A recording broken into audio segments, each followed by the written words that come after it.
क्योंकि जदों साडे विरोधियों को पता सी कि इन्होंने इन्ना काम किया, जनता कन्विंस्ड है, उदों उन्होंने फिर गुटका साहब हत्थां 'च फड़ के ते झूठ बोलना शुरू किया कि 90,000 करोड़ का कर्जा असीं सारिਆਂ ਦਾ माफ कर देना। गुटका साहब मैं ये दमदमा साहब वाल गुटका साहब को चुक के सौ खाने आज ये जो नशिਆਂ ਦਾ ਕੰਮ है मैं ये 4 ਹਫ਼ਤਿਆਂ ਦੇ ਵਿੱਚ ਇਹਦੇ ਲੱਕ ਤੋੜ ਕੇ ਛੱਡੂ। ਜਿਹੜੀਆਂ ਅੱਜ ਸੋਸ਼ਲ ਵੈਲਫੇਅਰ ਸਕੀਮਾਂ ਪੰਜਾਬ 'ਚ ਚੱਲ ਰਹੀਆਂ, ਚਾਹੇ ਉਹ ਬਿਜਲੀ ਮੁਫਤ ਟਿਊਬਲਾਂ ਵਾਸਤੇ ਹੈ, ਚਾਹੇ 200 ਯੂਨਿਟ ਦਲਿਤਾਂ ਦੇ ਘਰਾਂ ਵਾਸਤੇ ਹੈ, 1997 'ਚ ਕੀਤੀ ਸੀ, 2021 ਆ ਗਿਆ, 24 ਸਾਲ ਤੋਂ ਉਹ ਸਕੀਮ ਚੱਲ ਰਹੀ ਹੈ, ਸ਼੍ਰੋਮਣੀ ਅਕਾਲੀ ਦਲ ਦੀ। ਅੱਛਾ, ਜੇ ਗੱਲ ਕੀਤੀ ਜਾਵੇ ਚਰਨਜੀਤ ਸਿੰਘ ਚੰਨੀ, ਵੱਡੇ ਐਲਾਨ ਕੀਤੇ ਜਾ ਰਹੇ ਨੇ ਉਹਨਾਂ ਵੱਲੋਂ, ਬਹੁਤ ਔਖੇ ਕੰਮ ਕਰ ਰਹੇ। ਕੱਲ ਪਰਸੋਂ ਰੋਡ ਰੋਲਰ ਚਲਾ ਰਹੇ ਸੀ, मेरा 10-15 जगह तो उन्होंने काफ़ी टाइम ला के भंगड़ा पाया। इस तरह के कई थावां ते एक जगह ते गां उन्होंने टोए चो कढ़ी। इदा काफ़ी औखे काम है जिहड़े मुख्यमंत्री वास्ते मैं समझदा कि करने होंदे औखे होंदे, वो सारे काम उन्होंने कीते। इस तो वध की कर सकदा ये मुख्यमंत्री? कोई विजन नहीं है, कोई पार्टी दे विच अज फैसला करके आउंदे आ, शाम नूं इन्हां दा प्रधान उहनूं रद्द कर दिंदा। एक फैसला जो अज तक किया वो नोटिफिकेशन हुई है तो दस दो। अज मैं पढ़िया सी कि किन्ने 1950 के किन्ने प्रोफैसर कैबिनेट से रैगूलराइज कर, जेडे हाले रखे भी नहीं, हाले 400 तो वध तो रखने वाले, जेडे रखे भी नहीं वो रैगूलर हो गए। इस तो वध सीएम की कर सकता? खेती कानून पास होए आ, उस जी 8 मैंबरी कमेटी सी मुख्यमंत्रियों की, कौन सी? कैप्टन अमरिंदर सिंह सी। ਜਦੋਂ ਪੰਜਾਬ 'ਚ 2017 ਦੇ ਵਿੱਚ APMC ਐਕਟ ਦੇ ਵਿੱਚ ਸੋਧਾਂ ਕੀਤੀਆਂ, ਉਹ ਕਿਉਂ ਕੀਤੀਆਂ? ਕਿਉਂਕਿ ਬੀਜੇਪੀ ਦੀ ਪਾਲਿਸੀ ਸੀ। ਪੰਜਾਬ ਦੇ ਵਿੱਚ ਹੋਣ ਵਾਲੀਆਂ ਵਿਧਾਨ ਸਭਾ ਚੋਣਾਂ ਨੂੰ ਲੈ ਕੇ ਰਾਜਨੀਤਿਕ ਸਰਗਰਮੀਆਂ ਤੇਜ਼ ਹੋ ਗਈਆਂ ਨੇ। ਲਗਾਤਾਰ ਵੱਖ-ਵੱਖ ਪਾਰਟੀਆਂ ਵੱਲੋਂ ਵੱਡੇ ਐਲਾਨ ਕੀਤੇ ਜਾ ਰਹੇ ਨੇ, ਦਾਅਵੇ ਕੀਤੇ ਜਾ ਰਹੇ ਨੇ ਤੇ ਗਰੰਟੀਆਂ ਵੀ ਦਿੱਤੀਆਂ ਜਾ ਰਹੀਆਂ ਨੇ। ਜੇ ਗੱਲ ਕੀਤੀ ਜਾਵੇ ਸ਼੍ਰੋਮਣੀ ਅਕਾਲੀ ਦਲ ਦੀ, ਤਾਂ ਉਹਨਾਂ ਵੱਲੋਂ ਕਿਸ ਤਰ੍ਹਾਂ ਕੰਪੇਨਿੰਗ ਕੀਤੀ ਜਾ ਰਹੀ ਹੈ, ਕੀ ਉਹਨਾਂ ਦੇ ਏਜੰਡੇ ਰਹਿਣ ਵਾਲੇ ਨੇ ਇਹਨਾਂ ਚੋਣਾਂ ਦੇ ਵਿੱਚ। ਸਾਡੇ ਨਾਲ ਇਸ ਵੇਲੇ ਦਲਜੀਤ ਸਿੰਘ ਚੀਮਾ, ਜੋ ਕਿ ਸ਼੍ਰੋਮਣੀ ਅਕਾਲੀ ਦਲ ਦੇ ਸੀਨੀਅਰ ਲੀਡਰ ਨੇ ਤੇ ਸਾਬਕਾ ਮੰਤਰੀ ਨੇ, ਉਹਨਾਂ ਨਾਲ ਗੱਲਬਾਤ ਕਰਾਂਗੇ। ਪਹਿਲਾਂ ਤਾਂ ਦ ਸਟੋਰੀ ਟੀਵੀ ਦੇ ਵਿੱਚ ਸਵਾਗਤ ਹੈ ਸਰ ਤੁਹਾਡਾ। ਮਿਹਰਬਾਨੀ ਜੀ, ਬਹੁਤ ਮਿਹਰਬਾਨੀ। ਪਹਿਲਾਂ ਤਾਂ ਚੋਣਾਂ ਲਗਭਗ ਮਤਲਬ ਸਿਰ ਤੇ ਹੀ ਨੇ, ਤੇ ਕਿਸ ਤਰ੍ਹਾਂ ਚੱਲਦੀ ਪਈ ਹੈ ਸਾਰੀ ਕੰਪੇਨਿੰਗ, ਰੈਲੀਆਂ ਵਗੈਰਾ? ਦੇਖੋ, ਸ਼੍ਰੋਮਣੀ ਅਕਾਲੀ ਦਲ ਦਾ ਕੰਪੇਨ ਜਿਹੜਾ ਬਹੁਤ ਤੇਜ਼ੀ ਦੇ ਨਾਲ ਚੱਲ ਰਿਹਾ, क्योंकि असी तो आलमोस्ट साढ़े 3-4 कैंडिडेट रह गए, सारे कैंडिडेट भी अनाउंस कर दिते। साडा अलायंस भी बहुजन समाज पार्टी के नाल है, उन्होंने भी तकरीबन अपने कैंडिडेट अनाउंस कर दिते। अद्धे तो वध विधान सभा हल्किਆਂ ਦੇ ਵਿੱਚ प्रधान साहब ने जाके रैलियां कर लियां, और बहुत अच्छा रिस्पॉन्स ਜਿਹੜਾ इस गठजोड़ ਨੂੰ ਪੰਜਾਬ ਦੇ ਵਿੱਚ मिल ਰਿਹਾ जी। हाले दूजियां पार्टियां वाले तो किसी ने शुरुआत भी नहीं की, तो असी तो अद्धी तो वध इलैक्शन जी है वो लड़ी बैठे जी। और ऐतकी मैं तुहानूं कह सकदा दावे दे नाल कि जो पब्लिक का रिस्पॉन्स है, क्योंकि कांग्रेस का जिहड़ा गुटका साहब दीयां कसमां ते भरोसा जिहड़ा पिछली बारी लोगों ने कीता सी, वो इन्नी बुरी तरह टुटिया जी। और केजरीवाल दा जो असली रूप देश दे विच सामने आया, इन्हां दोनों गल्लां तो लोग इन्ने निराश है कि हुण लोग पछताउंदे है कि इन्ना अच्छा राज श्रोमणी अकाली दल दा चल रहा सी, इन्नी तेज़ी दे नाल पंजाब दे विच विकास सी, शहरां विच पिंडां विच किन्ना वड्डा इंफ्रास्ट्रक्चर, हाईवे, सड़कां, पुल, बाकी चीज़ां बन रहीआं सी, किन्नी अच्छी पंजाब दे विच अमन शांति सद्भावना सांझीवालता दा माहौल सी, खेडां बड़े वड्डी कप किन्ने अच्छे काम हुंदे सी, सारे धर्मां दा सत्कार सी, यादगारां सारियां इतिहासक पंजाब च बन रहीआं सी, कि उस गेयर दे विच चलदी गड्डी नूं रिवर्स गेयर दे विच इस सरकार ने आके पाया। अज इस करके लोग केजरीवाल तो भी दुखी है तो कांग्रेस तो भी दुखी जी।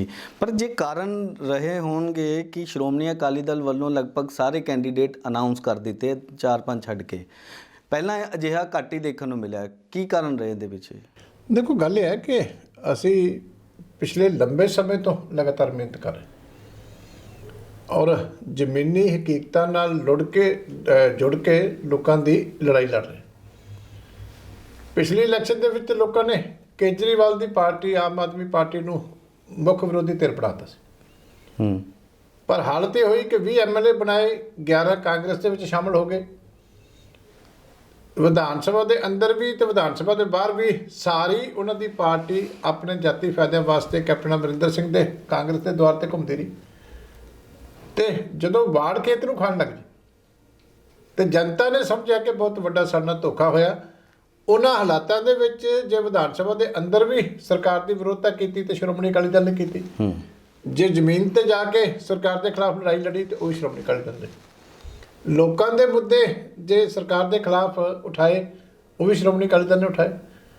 ਇਸ ਕਰਕੇ ਜਦੋਂ ਤੁਸੀਂ ਪਹਿਲੇ ਦਿਨ ਤੋਂ ਜ਼ਮੀਨ ਤੇ ਜੁੜ ਕੇ ਕੰਮ ਕਰਦੇ ਹੋ ਤੇ ਕੁਦਰਤੀ ਗੱਲ ਹੈ ਤੁਹਾਨੂੰ ਸਮਰਥਨ ਹੌਲੀ ਹੌਲੀ ਮਿਲਦਾ ਹੁਣ ਇਸ ਵੇਲੇ ਬੜੀ ਵੱਡੀ ਵੇਵ ਜਿਹੜੀ ਹੈ ਉਹ ਕੱਟ ਚੁੱਕਿਆ। ਚੀਮਾ ਸਾਹਿਬ, ਜਿਸ ਤਰੀਕੇ ਦੇ ਨਾਲ ਐਨ ਚੋਣਾਂ ਦੇ ਮੌਕੇ ਤੇ ਵੱਡੇ ਐਲਾਨ ਕੀਤੇ ਜਾਂਦੇ ਨੇ, ਤੁਹਾਨੂੰ ਲੰਮਾ ਐਕਸਪੀਰੀਅੰਸ ਹੈ ਪੋਲੀਟੀਕਲ ਦਾ, ਰਾਜਨੀਤੀ ਦਾ, ਤੇ ਉਹਨੂੰ ਤੁਸੀਂ ਕਿਸ ਤਰ੍ਹਾਂ ਦੇਖਦੇ ਹੋ? ਕਿਉਂਕਿ ਤੁਹਾਨੂੰ ਨਹੀਂ ਲੱਗਦਾ ਕਿ ਇਹਨੂੰ ਕਾਨੂੰਨੀ ਰੂਪ ਦੇਣਾ ਚਾਹੀਦਾ ਹੈ ਇੱਕ ਆਧਾਰ ਤੇ ਲਿਆ ਕੇ? ਕਿਉਂਕਿ ਵਾਅਦੇ ਤਾਂ ਬਹੁਤ ਕੀਤੇ ਜਾਂਦੇ ਨੇ ਵੀ ਤੁਹਾਡੇ ਸ਼ਹਿਰ ਦੀ ਜਾਂ ਤੁਹਾਡੇ ਪਿੰਡ ਦਾ ਇੰਨਾ ਵਿਕਾਸ ਕਰਾ ਦਿੱਤਾ ਜਾਵੇਗਾ, ਲੇਕਿਨ ਜਦੋਂ ਸੱਤਾ ਦੇ ਵਿੱਚ ਆਉਂਦੇ, ਚਾਹੇ ਕੋਈ ਵੀ ਪਾਰਟੀ, ਇਵਨ ਦੈਨ ਤੁਹਾਡੀ ਪਾਰਟੀ ਹੋਵੇ, ਤੇ ਉਹ ਵਾਅਦੇ ਪੂਰੇ ਨਹੀਂ ਕਿਤੇ ਨਾ ਕਿਤੇ ਹੋ ਪਾਉਂਦੇ।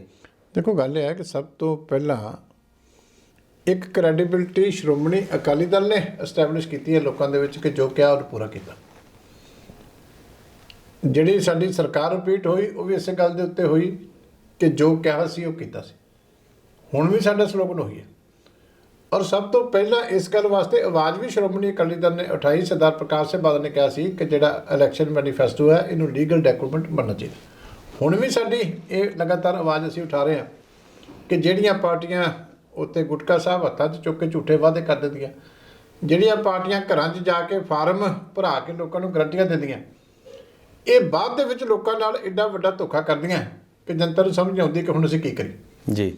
ਪਰ ਜਦੋਂ ਤੁਸੀਂ ਵੋਟਾਂ ਪਾ ਕੇ ਬੈਠ ਜਾਂਦੇ ਹੋ ਉਸ ਤੋਂ ਬਾਅਦ 5 ਸਾਲ ਤੁਸੀਂ ਕੁਝ ਕਰ ਨਹੀਂ ਸਕਦੇ ਜੀ। ਕੋਈ ਸਾਡੇ ਦੇਸ਼ ਦੇ ਵਿੱਚ ਇੱਦਾਂ ਦਾ ਕਾਨੂੰਨ ਤਾਂ ਹੈ ਨਹੀਂ ਰਾਈਟ ਟੂ ਰੀਕਾਲ ਦਾ ਜੀ, ਕਿ ਜੇ ਗਲਤ ਫੈਸਲਾ ਹੋਇਆ ਤੇ ਨੁਮਾਇੰਦੇ ਨੂੰ ਵਾਪਸ ਬੁਲਾ ਲਓ। ਨਹੀਂ, ਪਰ ਚੀਮਾ ਸਾਹਿਬ ਗੱਲ ਇਹ ਹੈ ਕਿ ਸਾਡਾ ਤੁਸੀਂ ਹੁਣ ਤੱਕ ਦਾ ਰਿਕਾਰਡ ਹੈ, ਮੈਂ ਤੁਹਾਨੂੰ ਗਿਣਤੀ ਕਰਾ ਸਕਦਾ ਕਿ ਜੋ ਸ਼੍ਰੋਮਣੀ ਅਕਾਲੀ ਦਲ ਨੇ ਕਿਹਾ ਸੀ, ਜਿਹੜੀਆਂ ਅੱਜ ਸੋਸ਼ਲ ਵੈਲਫੇਅਰ ਸਕੀਮਾਂ ਪੰਜਾਬ 'ਚ ਚੱਲਦੀਆਂ, ਚਾਹੇ ਉਹ ਬਿਜਲੀ ਮੁਫਤ ਟਿਊਬਲਾਂ ਵਾਸਤੇ ਹੈ, ਚਾਹੇ 200 ਯੂਨਿਟ ਦਲਿਤਾਂ ਦੀ ਘਰਾਂ ਵਾਸਤੇ ਹੈ, 1997 'ਚ ਕੀਤੀ ਸੀ, 2021 ਆ ਗਿਆ, 24 ਸਾਲ ਤੋਂ ਉਹ ਸਕੀਮ ਚੱਲ ਰਹੀ ਹੈ ਸ਼੍ਰੋਮਣੀ ਅਕਾਲੀ ਦਲ ਦੀ ਕਹੀ, ਬਸ ਉਹਦਾ ਨਾਮ ਹੀ ਬਦਲਿਆ ਗਿਆ। ਆਟਾ ਦਾਲ ਸਕੀਮ ਜਿਹੜੀ ਹੈ ਸਾਡੀ ਸ਼ੁਰੂ ਕੀਤੀ ਹੋਈ ਸੀ, 20 ਸਾਲ ਤੋਂ ਵੱਧ ਸਮਾਂ ਹੋ ਗਿਆ, ਬਾਅਦ 'ਚ ਸਾਡੇ ਸਾਰੇ ਦੇਸ਼ ਦੇ ਵਿੱਚ ਵੀ ਲਾਗੂ ਹੋਈ। ਉਸ ਵੇਲੇ ਯੂਪੀਏ ਨੇ ਵੀ ਇਹਨੂੰ ਫਾਲੋ ਕੀਤਾ। ਹੁਣ ਤੱਕ ਇਹ ਸਕੀਮ ਚੱਲ ਰਹੀ ਹੈ ਸਾਡੀ ਸ਼ੁਰੂ ਕੀਤੀ। ਸ਼ਗਨ ਸਕੀਮ ਦੇਸ਼ ਦੇ ਵਿੱਚ ਕਿਤੇ ਨਹੀਂ ਹੁੰਦੀ ਸੀ ਕਿ ਦਲਿਤ ਬੱਚੀ ਦੀ ਸ਼ਾਦੀ ਹੋਵੇ ਤੇ ਸਰਕਾਰ ਉਹ 'ਚ ਹਿੱਸਾ ਪਾਵੇ। 5100 ਤੋਂ ਸ਼ੁਰੂ ਕੀਤੀ ਸੀ, ਹੁਣ 15000 ਤੇ ਪਹੁੰਚ ਗਈ। ਹਰ ਸਰਕਾਰ ਨੂੰ ਜਿਹੜੀ ਆ ਚਾਲੂ ਰੱਖਣੀ ਪਈ। ਜਿਹੜਾ ਬੱਚੀਆਂ ਨੂੰ ਸਾਈਕਲ ਦੇਣ ਦੀ ਸਕੀਮ ਸੀ ਉਹ ਸਾਡੀ ਸਰਕਾਰ ਨੇ ਸ਼ੁਰੂ ਕੀਤੀ ਜੀ। ਪੈਨਸ਼ਨਾਂ ਸਾਡੇ ਸਰਦਾਰ ਪ੍ਰਕਾਸ਼ ਸਿੰਘ ਬਾਦਲ ਨੇ ਸ਼ੁਰੂ ਕੀਤੀਆਂ। ਸਿਹਤ ਵਾਸਤੇ ਪਲਾਨ ਕੋਈ 50000 ਦਾ ਉਸ ਵੇਲੇ ਇੰਸ਼ੋਰੈਂਸ ਕਾਰਡ, ਭਗਤ ਪੂਰਨ ਸਿੰਘ ਸਿਹਤ ਬੀਮਾ ਯੋਜਨਾ, ਹੁਣ ਤਾਂ ਦੇਸ਼ ਦੇ ਵਿੱਚ ਆਯੁਸ਼ਮਾਨ ਸਕੀਮ ਭਾਰਤ ਸਰਕਾਰ ਨੇ ਕੱਢੀ ਹੈ। ਚੀਮਾ ਸਾਹਿਬ, ਪਰ ਇਹ ਸਾਰੀਆਂ ਚੀਜ਼ਾਂ ਅਸੀਂ ਕਹੀਆਂ ਸੀ ਤੇ ਸਾਰੀਆਂ ਤੁਹਾਡੇ ਸਾਹਮਣੇ ਕੱਲੀਆਂ ਅਸੀਂ ਨਹੀਂ ਚਲਾਈਆਂ। ਇੰਨੀਆਂ ਅੱਛੀਆਂ ਸਕੀਮਾਂ ਸੀ ਕਿ ਦੂਜੀਆਂ ਸਰਕਾਰਾਂ ਵੀ ਇਹਨੂੰ ਬੰਦ ਨਹੀਂ ਕਰ ਸਕੀਆਂ। ਇੰਨੀਆਂ ਅਚੀਵਮੈਂਟਸ ਕਰਨ ਤੋਂ ਬਾਅਦ ਕੀ ਕਾਰਨ ਰਹੇ? ਕੀ ਮੰਨਦੇ ਹੋ ਤੁਸੀਂ ਕਿ 2 ਵਾਰੀ ਸਰਕਾਰ ਦੇ ਵਿੱਚ ਰਹੇ, ਤੁਸੀਂ ਸੱਤਾ ਦੇ ਵਿੱਚ ਰਹੇ, ਤੇ ਤੀਜੀ ਵਾਰੀ ਨਹੀਂ ਆ ਪਾਏ? ਦੇਖੋ ਗੱਲ ਇਹ ਹੈ ਕਿ ਹੁਣ ਤੁਸੀਂ ਸਹੀ ਕੁਐਸਚਨ ਤੇ ਆ, ਐਂਟੀ ਇਨਕੰਬੈਂਸੀ। ਹੁਣ ਜਿਹੜਾ ਤੁਸੀਂ ਅਸਲੀ ਕੁਐਸਚਨ ਪਹਿਲਾਂ ਪੁੱਛਿਆ ਸੀ ਉਹਦੀ ਮਾਰ ਅਸੀਂ ਵਿਖਾਦੀ, ਤਾਂ ਹੀ ਅਸੀਂ ਇਲੈਕਸ਼ਨ ਮੈਨੀਫੈਸਟੋ ਨੂੰ ਲੀਗਲ ਡਾਕੂਮੈਂਟ ਜਿਹੜਾ ਉਹ ਕਰਾਰ ਦੇਣ ਦੀ ਮੰਗ ਜਿਹੜੀ ਸ਼ੁਰੂ ਕੀਤੀ। ਕਿਉਂਕਿ ਜਦੋਂ ਸਾਡੇ ਵਿਰੋਧੀਆਂ ਨੂੰ ਪਤਾ ਸੀ ਕਿ ਇਹਨਾਂ ਨੇ ਇੰਨਾ ਕੰਮ ਕੀਤਾ, ਜਨਤਾ ਕਨਵਿੰਸਡ ਆ, ਉਦੋਂ ਉਹਨਾਂ ਨੇ ਫਿਰ ਗੁਟਕਾ ਸਾਹਿਬ ਹੱਥਾਂ 'ਚ ਫੜ ਕੇ ਤੇ ਝੂਠ ਬੋਲਣਾ ਸ਼ੁਰੂ ਕੀਤਾ ਕਿ 90000 ਕਰੋੜ ਦਾ ਕਰਜ਼ਾ ਅਸੀਂ ਸਾਰਿਆਂ ਦਾ ਮਾਫ ਕਰ ਦਿਆਂਗੇ। ਐਮਪਲਾਇਮੈਂਟ ਦਾ ਇਸ਼ੂ ਸੀ ਤੇ ਉਹਨਾਂ ਨੇ ਕਿਹਾ ਕਿ ਘਰ ਘਰ ਨੌਕਰੀਆਂ ਦੇ ਦਿਆਂਗੇ। ਜਿਹੜੇ ਨਸ਼ਿਆਂ ਦੀ ਸਮੱਸਿਆ ਸੀ ਤੇ ਇਹ ਕਹਿਤਾ ਕਿ ਮੈਂ 4 ਹਫ਼ਤਿਆਂ 'ਚ ਗੁਟਕਾ ਸਾਹਿਬ ਫੜ ਕੇ ਕਹਿਣਾ ਕਿ 4 ਹਫ਼ਤਿਆਂ 'ਚ ਨਸ਼ੇ ਖਤਮ ਕਰ ਦੇ। ਇਹੀ ਜਿਹੜੀ ਅਨਾਉਂਸਮੈਂਟ ਹੈ ਕੇਜਰੀਵਾਲ ਨੇ ਕੀਤੀ। ਅਸੀਂ ਜੈਨੂਅਨ ਇਸ਼ੂ ਦੇ ਉੱਤੇ ਪਹਿਲਾਂ ਇਲੈਕਸ਼ਨ ਲੜਦੇ ਹੁੰਦੇ ਸੀ, ਜੈਨੂਅਨ ਇਸ਼ੂ ਦੇ ਉੱਤੇ ਅਸੀਂ ਫਿਰ ਇਲੈਕਸ਼ਨ 'ਚ ਗਏ। ਫਿਰ ਉਸ ਵੇਲੇ ਧਾਰਮਿਕ ਮੁੱਦੇ ਇਹੋ ਜਿਹੇ ਖੜੇ ਕੀਤੇ ਗਏ ਸਾਡੇ ਖਿਲਾਫ। ਅੱਜ ਹੁਣ ਸਰਕਾਰ ਕੋਲ ਕੋਈ ਜਵਾਬ ਨਹੀਂ ਹੈ ਕਿ ਬੇਅਦਬੀਆਂ ਕਿਉਂ ਨਹੀਂ ਰੁਕਣੀਆਂ। ਅਸੀਂ ਉਦੋਂ ਕਿਹਾ ਸੀ ਕਿ ਇਹ ਕੋਈ ਜਿਹੜਾ ਹੈਗਾ ਸਿਆਸੀ ਮੁੱਦਾ ਨਹੀਂ ਹੈ। ਸ਼੍ਰੀ ਗੁਰੂ ਗ੍ਰੰਥ ਸਾਹਿਬ ਦੀ ਬੇਅਦਬੀ ਬਹੁਤ ਇੱਕ ਗੰਭੀਰ ਅਪਰਾਧ ਹੈ। ਇਹਦੇ ਤੇ ਸਾਰਿਆਂ ਨੂੰ ਇਕਜੁੱਟ ਹੋ ਕੇ ਤੇ ਸਾਨੂੰ ਕੋਸ਼ਿਸ਼ ਕਰਨੀ ਨਹੀਂ ਚਾਹੀਦੀ ਹੈ। ਪਰ ਬੇਅਦਬੀ ਦੀ ਗੱਲ ਲੇਕਿਨ ਕੀਤੀ ਚੀਮਾ ਅੱਜ ਸਾਹਿਬ। ਉਦੋਂ ਇਹਨਾਂ ਨੇ ਇਹਨੂੰ ਰਾਜਨੀਤਿਕ ਮੁੱਦਾ ਬਣਾ ਕੇ ਸਾਡੀ ਸਰਕਾਰ ਦੇ ਖਿਲਾਫ ਇੱਕ ਬੜੀ ਵੱਡੀ ਮੁਹਿੰਮ ਸ਼ੁਰੂ ਕੀਤੀ। ਉਦੋਂ ਲੀਡਰਾਂ ਦੇ ਉੱਤੇ ਨਸ਼ਿਆਂ ਦੇ ਐਲੀਗੇਸ਼ਨ ਲਾ ਕੇ ਕੇਜਰੀਵਾਲ ਨੇ ਬੜੀ ਵੱਡੀ ਮੁਹਿੰਮ ਸ਼ੁਰੂ ਕੀਤੀ। ਬਾਅਦ 'ਚ ਕੇਜਰੀਵਾਲ ਨੇ ਲਿਖਤੀ ਮਾਫੀਆਂ ਮੰਗੀਆਂ ਕਿ ਮੇਰੇ ਕੋਲ ਕੋਈ ਸਬੂਤ ਨਹੀਂ ਹੈ, ਮੈਂ ਗਲਤ ਐਲੀਗੇਸ਼ਨ ਲਾਈ। ਇਹਨਾਂ ਚੀਜ਼ਾਂ ਕਰਕੇ ਜਿਹੜਾ ਮਾਹੌਲ ਬਣਿਆ ਸੀ, ਅੱਜ ਹੁਣ ਸਰਕਾਰ ਜਿਹੜੀ ਆ ਲੋਕਾਂ ਦੀ ਕਟਾਰੇ 'ਚ ਖੜੀ ਹੈ। ਹੁਣ ਕਿਸੇ ਨੂੰ ਜਵਾਬ ਨਹੀਂ ਆ ਰਿਹਾ। ਕੈਪਟਨ ਅਮਰਿੰਦਰ ਸਿੰਘ ਨੂੰ ਕਿਉਂ ਬਦਲਣਾ ਪਿਆ? ਕਿਉਂਕਿ ਹੁਣ ਪਤਾ ਸੀ ਕਿ ਲੋਕੀ ਉਹ ਸਹੁੰ ਦਾ ਜਵਾਬ ਪੁੱਛਣਗੇ ਜੀ। ਤੇ ਕਾਂਗਰਸ ਨੇ ਸੋਚਿਆ ਕਿ ਸ਼ਾਇਦ ਅਸੀਂ ਚਿਹਰਾ ਬਦਲ ਦਈਏ ਤੇ ਲੋਕਾਂ ਨੂੰ ਇਹ ਭੁੱਲ ਜਾਵੇ ਕਿ ਉਹ ਕੈਪਟਨ ਅਮਰਿੰਦਰ ਸਿੰਘ ਸੀ ਤੇ ਹੁਣ ਅਸੀਂ ਦੂਜਾ ਮੁੱਖ ਮੰਤਰੀ ਕਰਕੇ ਆਪਣਾ ਬਚਾਅ ਕਰ ਲਾਂਗੇ। ਪਰ ਬਚਾਅ ਹੋਣਾ ਨਹੀਂ, ਕਿਉਂਕਿ ਮੈਨੀਫੈਸਟੋ ਦੇ ਜਿਹੜੇ ਜਾਰੀ ਕਰਨ ਵਾਲੇ ਉਹਦੇ ਉੱਤੇ ਜਿਹੜੀ ਹੈ ਸੋਨੀਆ ਗਾਂਧੀ, ਰਾਹੁਲ ਗਾਂਧੀ, ਡਾਕਟਰ ਮਨਮੋਹਨ ਸਿੰਘ ਸਾਰੇ ਦੀ ਫੋਟੋ। ਚੀਮਾ ਸਾਹਿਬ ਬੇਅਦਬੀ ਦੀ ਗੱਲ ਕੀਤੀ, ਮੇਰਾ ਫਿਰ ਕੁਐਸਚਨ ਉਹੀ ਹੈ ਕਿ ਤੁਹਾਡੀ ਸਰਕਾਰ ਸੀ ਜਦੋਂ ਬਾਈਬਲ ਕਲਾਂ ਦਾ ਜਿਹੜਾ ਕਾਂਡ ਵਾਪਰਿਆ ਸੀ ਤੇ ਸ਼ਹੀਦਾਂ ਦਾ ਜਿਹੜਾ ਸ਼ਹੀਦ ਕਿਸ਼ਨ ਭਗਵਾਨ ਸਿੰਘ ਉਹਦਾ ਪਰਿਵਾਰ ਅੱਜ ਵੀ ਧਰਨੇ ਤੇ ਬੈਠਾ, 6 ਸਾਲ ਤੋਂ ਇਨਸਾਫ ਨਹੀਂ ਮਿਲਿਆ। ਤੁਹਾਡੀ ਸਰਕਾਰ ਨੇ ਕਿੰਨੀ ਕੁ ਬੇਅਦਬੀ ਦੇ ਜਿਹੜੇ ਦੋਸ਼ੀ ਸੀ ਉਹਨਾਂ ਨੂੰ ਜੇਲ੍ਹ ਭੇਜਤਾ? ਦੇਖੋ ਗੱਲ ਇਹ ਹੈ ਕਿ ਸਾਡੇ ਜਦੋਂ ਬੇਅਦਬੀਆਂ ਦਾ ਇਸ਼ੂ ਹੋਇਆ ਸੀ, ਅਸੀਂ ਇਮੀਡੀਏਟਲੀ ਉਸ ਵੇਲੇ ਸਾਰੇ ਜਿੰਨੇ ਪ੍ਰੋਟੈਸਟ ਕਰ ਰਹੇ ਸੀ ਜਥੇਬੰਦੀਆਂ, ਉਹਨਾਂ ਦੀ ਇੱਕੋ ਇੱਕ ਮੰਗ ਸੀ ਕਿ ਇਹ ਗੰਭੀਰ ਅਪਰਾਧ ਆ ਤੇ ਅਸੀਂ ਸਟੇਟ ਦੇ ਵਿੱਚ ਸਾਨੂੰ ਭਰੋਸਾ ਨਹੀਂ, ਇਹ ਸੀਬੀਆਈ ਨੂੰ ਜਾਂਚ ਦਿੱਤੀ ਜਾਵੇ। ਉਹਦੇ 'ਚ ਜਿੰਨੇ ਉਸ ਵੇਲੇ ਪ੍ਰੋਟੈਸਟ ਕਰਨ ਵਾਲੀਆਂ ਧਿਰਾਂ ਸੀ ਸਾਰੀਆਂ ਸੀ। ਈਵਨ ਕਾਂਗਰਸ ਪਾਰਟੀ ਵੀ ਔਨ ਰਿਕਾਰਡ ਉਦੋਂ ਕਹਿੰਦੀ ਸੀ ਕਿ ਸੀਬੀਆਈ ਨੂੰ ਦੇ ਦਿੱਤੀ। ਅਸੀਂ ਸੀਬੀਆਈ ਨੂੰ ਕੇਸ ਹੈਂਡਓਵਰ ਕਰ ਦਿੱਤਾ। ਜਦੋਂ ਤੁਸੀਂ ਸੀਬੀਆਈ ਨੂੰ ਕੇਸ ਹੈਂਡਓਵਰ ਕਰ ਦਿੰਦੇ ਹੋ, ਫਿਰ ਤੁਸੀਂ ਆਪ ਇਨਵੈਸਟੀਗੇਸ਼ਨ ਨਹੀਂ ਕਰ ਸਕਦੇ। ਦੋ ਇਨਵੈਸਟੀਗੇਸ਼ਨ ਸਾਈਡ ਬਾਈ ਸਾਈਡ ਨਹੀਂ ਪਰ ਜਿਹੜੀ ਇਨਵੈਸਟੀਗੇਸ਼ਨ ਤੁਹਾਡੇ ਵੱਲੋਂ ਕਰਵਾਈ ਗਈ ਸੀ, ਸੀਬੀਆਈ ਦੀ ਰਿਪੋਰਟ ਆਈ ਜੀ, ਉਹ ਹੁਣ ਉਦੋਂ ਆਈ ਜਦੋਂ ਕਾਂਗਰਸ ਦੀ ਸਰਕਾਰ। ਜੀ। ਫਿਰ ਇਹਨਾਂ ਦੀ ਤਸੱਲੀ ਨਹੀਂ ਹੋਈ ਤੇ ਇਹਨਾਂ ਨੇ ਕਿਹਾ ਕਿ ਅਸੀਂ ਆਪ ਇਨਵੈਸਟੀਗੇਸ਼ਨ ਕਰਨੀ ਚਾਹੁੰਦੇ ਹਾਂ, ਇਨਵੈਸਟੀਗੇਸ਼ਨ ਵਾਪਸ ਲਈ। ਇਸ ਕਰਕੇ ਦੇਸ਼ ਦੀ ਜਿਹੜੀ ਸਭ ਤੋਂ ਬੈਸਟ ਏਜੰਸੀ ਗਿਣੀ ਜਾਂਦੀ ਸੀ, ਜਿਹਦੀ ਡਿਮਾਂਡ ਸੀ ਸਾਰੇ ਪ੍ਰੋਟੈਸਟਿੰਗ ਧਿਰਾਂ ਦੀ, ਅਸੀਂ ਤਿੰਨੇ ਹੀ FIR ਜਿਹੜੀਆਂ ਬੁੱਧ ਜਵਾਹਰ ਸਿੰਘ ਵਾਲੀ, ਜਿਹੜੀ ਗੁਰੂ ਗ੍ਰੰਥ ਸਾਹਿਬ ਦੀ ਚੋਰੀ ਵਾਲੀ ਵੀ, ਜਿਹੜੀ ਉਸ ਤੋਂ ਬਾਅਦ ਪੋਸਟਰ ਲੱਗਣ ਵਾਲੀ ਵੀ, ਔਰ ਤੀਜੀ ਜਿਹੜੇ ਅੰਗ ਖਿਲਾਰ ਕੇ ਬੇਅਦਬੀ ਕੀਤੀ ਗਈ, ਤਿੰਨਾਂ ਦੀ ਇਨਵੈਸਟੀਗੇਸ਼ਨ ਉਸੇ ਦਿਨ ਹੀ, ਕਿਉਂਕਿ ਸਾਨੂੰ ਕੋਈ ਲੁਕਾਉਣ ਵਾਲੀ ਕੋਈ ਗੱਲ ਨਹੀਂ ਸੀ। ਅਸੀਂ ਤਾਂ ਚਾਹੁੰਦੇ ਸੀ ਕਿ ਸੱਚਾਈ ਸਾਹਮਣੇ ਆਵੇ। ਨਹੀਂ ਪਰ ਚੀਮਾ ਸਾਹਿਬ ਲੇਕਿਨ ਉਹ ਸੀਬੀਆਈ ਦੀ ਜਿਹੜੀ ਹੈ ਇਨਵੈਸਟੀਗੇਸ਼ਨ ਇਸ ਸਰਕਾਰ ਦੇ ਵਿੱਚ ਆ ਕੇ ਕੰਪਲੀਟ ਹੋਈ। ਜੇ ਸਾਡਾ ਜਿੰਨਾ ਟਾਈਮ ਸੀ, ਜਦੋਂ ਇੱਕ ਇਨਵੈਸਟੀਗੇਸ਼ਨ ਕਿਸੇ ਵੀ ਕੇਸ ਦੀ ਤੁਸੀਂ ਕਿਸੇ ਏਜੰਸੀ ਨੂੰ ਹੈਂਡਓਵਰ ਕਰ ਦਿੰਦੇ ਹੋ, ਤੁਹਾਨੂੰ ਉਹਦੀ ਆਊਟਕਮ ਦੀ ਵੇਟ ਕਰਨੀ ਪੈਣੀ। ਉਹ ਆਊਟਕਮ ਜਦੋਂ ਤੱਕ ਆਈ ਉਦੋਂ ਤੱਕ ਸਾਡਾ ਜਿਹੜੀ ਹੈ ਸਰਕਾਰ ਦਾ ਦੂਜੀ ਸਰਕਾਰ ਬਣ ਚੁੱਕੀ ਹੈ। ਜੀ। ਚੀਮਾ ਸਾਹਿਬ ਜਿਹੜੀ ਤੁਸੀਂ ਇਨਵੈਸਟੀਗੇਸ਼ਨ ਕਰਾਈ ਸੀ ਜਸਟਿਸ ਜੋਰਾ ਸਿੰਘ ਦੀ, ਸਾਡੀ ਉਹਨਾਂ ਨਾਲ ਇੰਟਰਵਿਊ ਵੀ ਹੋਈ, ਅਸੀਂ ਉਹਨਾਂ ਨਾਲ ਗੱਲਬਾਤ ਵੀ ਪੁੱਛੀ ਤੇ ਸਵਾਲ ਵੀ ਪੁੱਛੇ। ਉਹ ਕਹਿੰਦੇ 6 ਮਹੀਨੇ ਅਸੀਂ ਤਾਂ ਰਿਪੋਰਟ ਤਿਆਰ ਕਰਕੇ ਉਸ ਟਾਈਮ ਜਦੋਂ ਤੁਹਾਡੀ ਸਰਕਾਰ ਸੀ ਉਦੋਂ ਦੇ ਦਿੱਤੀ ਸੀ, ਪਰ ਉਹਦੇ ਤੇ ਕੋਈ ਐਕਸ਼ਨ ਨਹੀਂ ਹੋਇਆ। ਉਸ ਤੋਂ ਬਾਅਦ ਬੇਅਦਬੀ ਨੂੰ ਲੈ ਕੇ ਚੋਣਾਂ ਲੜੀਆਂ ਜਾਂਦੀਆਂ ਨੇ, ਚੋਣਾਂ ਤੋਂ ਬਾਅਦ ਸੱਤਾ ਦੇ ਵਿੱਚ ਕਾਂਗਰਸ ਆਉਂਦੀ ਹੈ, ਪਰ ਜਿਹੜੀ ਬੇਅਦਬੀਆਂ ਜਿਵੇਂ ਹੁਣ ਵੀ ਸ਼੍ਰੀ ਦਰਬਾਰ ਸਾਹਿਬ ਦੇ ਵਿੱਚ ਜਿਹੜੀ ਬੇਅਦਬੀ ਹੋਈ ਹੈ ਤੇ ਉਸ ਤੋਂ ਬਾਅਦ ਕਪੂਰਥਲੇ ਦੀ ਕੋਸ਼ਿਸ਼ ਕੀਤੀ ਗਈ ਹੈ ਕਿ ਬੇਅਦਬੀ ਉੱਥੇ ਕੋਸ਼ਿਸ਼ ਹੋਈ ਹੈ, ਤੇ ਹੁਣ ਤੁਸੀਂ ਕਿਸ ਤਰ੍ਹਾਂ ਦੇਖਦੇ ਹੋ? ਮਾਹੌਲ ਖਰਾਬ ਕਰਨ ਦੀ ਕੋਸ਼ਿਸ਼ ਕੀਤੀ ਜਾ ਰਹੀ ਹੈ ਕਿਸੇ ਨੇ? ਅਸੀਂ ਉਦੋਂ ਵੀ ਕਿਹਾ ਸੀ ਕਿ ਇੱਕ ਬੜੀ ਵੱਡੀ ਡੀਪ ਰੂਟਡ ਕਨਸਪੀਰੇਸੀ ਹੈ ਅਮਨ, ਸ਼ਾਂਤੀ ਤੇ ਸਦਭਾਵਨਾ ਦੇ ਮਾਹੌਲ ਨੂੰ ਅੱਗ ਲਾਉਣ ਦੀ। ਕੌਣ ਲੋਕ ਨੇ? ਉਦੋਂ ਜੇ ਇਹ ਲੋਕਾਂ ਦਾ ਪਤਾ ਲੱਗ ਜਾਂਦਾ ਤਾਂ ਹੁਣ ਤੱਕ ਸਲਾਖਾਂ ਦੇ ਪਿੱਛੇ ਨਾ ਹੁੰਦੇ। ਨਹੀਂ ਪਰ ਇਹ ਉਦੋਂ ਕਿਉਂ ਹੁੰਦਾ ਜਦੋਂ ਇਲੈਕਸ਼ਨ? ਇਹੀ ਤਾਂ ਸੋਚਣ ਵਾਲੀ ਗੱਲ। ਹੁਣ ਵੀ ਅਸੀਂ ਹੁਣ ਵੀ ਕੀ ਸਟੇਟਮੈਂਟ ਦਿੱਤੀ ਹੈ। ਬਾਲ ਸਾਹਿਬ ਵੱਡਿਆਂ ਦੀ ਦੇਖ ਲਓ, ਸਰਦਾਰ ਸੁਖਬੀਰ ਸਿੰਘ ਬਾਦਲ ਦੀ ਦੇਖ ਲਓ, ਮੇਰੀ ਦੇਖ ਲਓ। ਅਸੀਂ ਹੁਣ ਵੀ ਉਸੇ ਗੱਲ ਤੇ ਖੜੇ ਹਾਂ ਕਿ ਸ਼੍ਰੀ ਦਰਬਾਰ ਸਾਹਿਬ ਵਰਗੀ ਥਾਂ ਦੇ ਉੱਤੇ ਏਡਾ ਮੁਕੱਦਸ ਸਥਾਨ ਹੈ, ਏਡਾ ਪਾਵਨ ਸਥਾਨ ਹੈ, ਉੱਥੇ ਜੇ ਕੋਈ ਇਸ ਤਰ੍ਹਾਂ ਦੀ ਹਰਕਤ ਦਿਨ ਦੀ ਵੀ ਕਰ ਰਿਹਾ ਜੀ, ਤਾਂ ਇਹ ਬਹੁਤ ਇੱਕ ਵੱਡੀ ਸਾਜ਼ਿਸ਼ ਹੈ ਕਿ ਪੰਜਾਬ ਦਾ ਅਮਨ, ਸ਼ਾਂਤੀ, ਸਦਭਾਵਨਾ ਕਿਸੇ ਤਰੀਕੇ ਤੈਸ਼-ਨੈਸ਼ ਕੀਤੀ ਜਾਵੇ। ਇਹ ਸਰਹੱਦ ਪਾਰ ਤੋਂ ਆ ਰਹੇ ਨੇ ਜਾਂ ਕਿਸ ਤਰ੍ਹਾਂ ਮਾਈਂਡਸੈਟ ਕੀਤੀ ਜਾ ਮੇਰਾ ਕੋਈ ਕਮੈਂਟ ਕਰਨਾ ਨਹੀਂ ਬੰਦਾ। ਇਹ ਹੁਣ ਸਮੇਂ ਦੀ ਸਰਕਾਰ ਨੂੰ ਤੁਸੀਂ ਪੁੱਛੋ, ਜਿਨ੍ਹਾਂ ਕੋਲੇ ਸਾਰੇ ਸਾਧਨ ਨੇ, ਸਾਰੀਆਂ ਏਜੰਸੀਆਂ ਨੇ। ਸਾਡੇ ਦੇਸ਼ ਦੀ ਸਰਕਾਰ ਦੱਸੇ ਕਿ ਉਹਨਾਂ ਦੀ ਇਨਫੋਰਮੇਸ਼ਨ ਕੀ ਹੈ। ਕਿਉਂਕਿ ਮੈਂ ਤਾਂ ਇਹ ਕਹਿ ਸਕਦਾ ਕਿ ਜਿਹੜਾ SGPC ਦਾ ਸਟਾਫ ਹੈ, ਇਹ ਗੁਰੂ ਰਾਮਦਾਸ ਦੀ ਬਹੁਤ ਵੱਡੀ ਕਿਰਪਾ ਹੋਈ, ਉਹਨਾਂ ਨੇ ਟਾਈਮਲੀ ਐਕਸ਼ਨ ਕਾਬੂ ਕਰ ਲਿਆ, ਜਿਹੜੇ ਵੱਡੀ ਘਟਨਾ ਹੋਣ ਤੋਂ ਉਹਨੂੰ ਬਚਾ ਲਿਆ। ਇਸ ਕਰਕੇ ਇਹ ਤਾਂ ਗੁਰੂ ਦੀ ਕਿਰਪਾ। ਲੇਕਿਨ ਉਹ ਜੇ ਸਥਾਨ ਦੇ ਉੱਤੇ ਇਸ ਤਰ੍ਹਾਂ ਦੀ ਐਫਰਟ ਹੋਣੀ, ਇਹ ਆਪਣੇ ਆਪ ਦੇ ਵਿੱਚ ਬਹੁਤ ਵੱਡਾ ਖਤਰਨਾਕ ਗੱਲ। ਉਸ ਤੋਂ ਬਾਅਦ ਇਮੀਡੀਏਟਲੀ ਕਪੂਰਥਲਾ ਜ਼ਿਲ੍ਹੇ ਦੇ ਵਿੱਚ ਜਿਹੜੀ ਹੈ ਨਿਜ਼ਾਮਪੁਰ ਪਿੰਡ ਦੇ ਵਿੱਚ ਹੋਈ। ਇਸ ਕਰਕੇ ਇਹ ਸਾਜ਼ਿਸ਼ ਬਹੁਤ ਵੱਡੀ ਹੈ। ਅਸੀਂ ਉਦੋਂ ਵੀ ਕਹਿੰਦੇ ਸੀ ਕਿ ਇਹਨਾਂ ਚੀਜ਼ਾਂ ਤੇ ਰਾਜਨੀਤੀ ਨਾ ਕਰੋ, ਸਾਰੇ ਇਕੱਠੇ ਹੋ ਕੇ ਇਹਨੂੰ ਕੰਡੈਮ ਕਰੋ ਤੇ ਅਮਨ ਸ਼ਾਂਤੀ ਬਣਾਈ ਰੱਖੋ। ਤੇ ਲੱਭੋ ਕਿ ਦੁਸ਼ਮਣ ਕੌਣ। ਦੁਸ਼ਮਣ ਵੱਡਾ ਹੈ, ਪਰ ਇਹਨਾਂ ਨੇ ਗੰਦੀ ਰਾਜਨੀਤੀ ਇਹੋ ਜਿਹੀ ਕੀਤੀ ਕੇਜਰੀਵਾਲ ਨੇ ਵੀ ਤੇ ਉਸ ਵੇਲੇ ਇਹਨਾਂ ਨੇ ਕਾਂਗਰਸ ਪਾਰਟੀ ਨੇ ਕਿ ਇਹਨਾਂ ਨੇ ਇਹ ਦੂਰ ਦਾ ਨਹੀਂ ਸੋਚਿਆ। ਅੱਜ ਹੁਣ ਇਹਨਾਂ ਕੋਲ ਇਸ ਗੱਲ ਦਾ ਕੋਈ ਜਵਾਬ ਹੈ? ਜਿਹੜਾ ਹੋਮ ਮਿਨਿਸਟਰ ਰੋਜ਼ ਜਿਹੜਾ ਮੁੱਛਾਂ ਨੂੰ ਵੱਟ ਦੇ ਕੇ ਕਹਿੰਦਾ ਸੀ ਕਿ ਆਹ ਕਰ ਦੇਣਾ ਮੈਂ ਉਹ ਕਰ ਦੇਣਾ, ਹੁਣ ਕੱਲ ਦੇਖੋ ਮੁੱਖ ਮੰਤਰੀ ਤੇ ਇਹਨਾਂ ਦੋਨਾਂ ਕੋਲ ਕੋਈ ਜਵਾਬ ਹੈ ਕਿ ਹਰਮੰਦਰ ਸਾਹਿਬ ਦੇ ਵਿੱਚ ਐਡਾ ਵੱਡਾ ਕਾਰਾ ਬੇਅਦਬੀ ਹੋ ਜਾਣੀ। ਬਿਲਕੁਲ। ਸੋ ਤੁਸੀਂ ਸਰਦਾਰ ਪ੍ਰਕਾਸ਼ ਸਿੰਘ ਬਾਦਲ ਜੀ ਦੀ ਗੱਲ ਕੀਤੀ, ਹੁਣ ਮੀਡੀਆ ਦੇ ਆਪਣਾ ਲੋਕਾਂ ਦੇ ਨਾਲ ਰੂਬਰੂ ਵੀ ਹੋ ਰਹੇ ਨੇ, ਕਾਫੀ ਸਵਾਲ ਜਵਾਬ ਵੀ ਹੋ ਰਹੇ ਨੇ। ਅੱਜ ਹੀ ਉਹਨਾਂ ਦੀ ਸਟੇਟਮੈਂਟ ਆਈ, ਪਰ ਥੋੜਾ ਜਿਹਾ ਅੰਦਰਲੀ ਗੱਲ ਹੈ ਜਾਂ ਤੁਸੀਂ ਸਟੇਟਮੈਂਟ ਦੇਣਾ ਚਾਹੁੰਦੇ ਹੋ, ਅਸੀਂ ਤੁਹਾਨੂੰ ਮਤਲਬ ਫੋਰਸ ਨਹੀਂ ਕਰਾਂਗੇ। ਇਸ ਵਾਰ ਵੱਡੇ ਬਾਦਲ ਸਾਹਿਬ ਚੋਣ ਲੜਨਗੇ ਜਾਂ ਨਹੀਂ ਲੜਨਗੇ? ਦੇਖੋ ਇਹਦਾ ਫੈਸਲਾ ਉਹ ਆਪ ਹੀ ਕਰਨਗੇ, ਪਰ ਉਹਨਾਂ ਨੇ ਤਾਂ ਕਿਹਾ ਪਾਰਟੀ ਕਰਾਂਗੇ। ਪਾਰਟੀ ਸਾਰੀ ਚਾਹੁੰਦੀ ਹੈ, ਉਹਨਾਂ ਦੇ ਇਲਾਕੇ ਦੇ ਲੋਕ ਵੀ ਚਾਹੁੰਦੇ ਆ, ਪਰ ਫੈਸਲਾ ਕਿਉਂਕਿ ਉਹਨਾਂ ਦੀ ਉਮਰ ਦੇ ਅਕਾਰਡਿੰਗਲੀ ਉਹਨਾਂ ਨੇ ਲੈਣਾ ਆਪ। ਪਰ ਬੀਬੀ ਹਰਸਿਮਰਤ ਕੌਰ, ਅਸੀਂ ਅਕਾਲ ਪੁਰਖ ਦਾ ਸ਼ੁਕਰਾਨਾ ਕਰਦੇ ਹਾਂ ਕਿ ਉਹਨਾਂ ਦੀ ਸਿਹਤ ਠੀਕ ਹੈ। ਬੜੀ ਸਾਡਾ ਸਾਰਾ ਕੇਡਰ ਪੰਜਾਬ ਦੇ ਲੋਕੀ ਦੇਸ਼ ਦੇ ਲੋਕੀ ਖੁਸ਼ ਹੋਏ ਜਦੋਂ 95 ਸਾਲ ਦੀ ਉਮਰ ਦੇ ਵਿੱਚ ਉਹਨਾਂ ਨੇ ਏਡੀ ਵੱਡੀ ਜਿਹੜੀ 100 ਸਾਲਾਂ ਦੀ ਕਾਨਫਰੰਸ ਮੋਗਾ ਹੋਈ ਉਹਦੇ ਵਿੱਚ ਆ ਕੇ ਸੰਬੋਧਨ ਕੀਤਾ। ਇਸ ਕਰਕੇ ਸਾਰਾ ਕੇਡਰ ਪੂਰਾ ਚਾਰ ਸੀ ਉਸ ਦਿਨ ਉਹਨਾਂ ਦੇ ਦਰਸ਼ਨ ਕਰਕੇ ਉੱਥੇ। ਇਸ ਲਈ ਸਾਡੀ ਸਾਰਿਆਂ ਦੀ ਭਾਵਨਾ ਕੋਈ ਲੜਨ, ਬਾਕੀ ਇੱਕ ਫੈਸਲਾ ਜਿਹੜਾ ਫਾਈਨਲ ਹੈ ਉਹ ਉਹਨਾਂ ਨੇ ਕਰਨਾ। ਪਾਰਟੀ ਹਾਈ ਕਮਾਨ ਨਹੀਂ, ਐਕਚੁਅਲੀ ਉਹ ਸਾਰਿਆਂ ਤੋਂ ਸਾਡੇ ਉੱਤੇ ਨੇ, ਇਸ ਕਰਕੇ ਬੜੀ ਰਿਸਪੈਕਟ ਹੈ ਪਾਰਟੀ ਦੇ ਵਿੱਚ, ਸਰਪ੍ਰਸਤ ਨੇ ਪਾਰਟੀ ਦੇ। ਇਸ ਕਰਕੇ ਉਹ ਸਾਡੀ ਤਾਂ ਸਾਰਿਆਂ ਦੀ ਇੱਛਾ ਹੈ ਕਿ ਉਹ ਲੜਨ।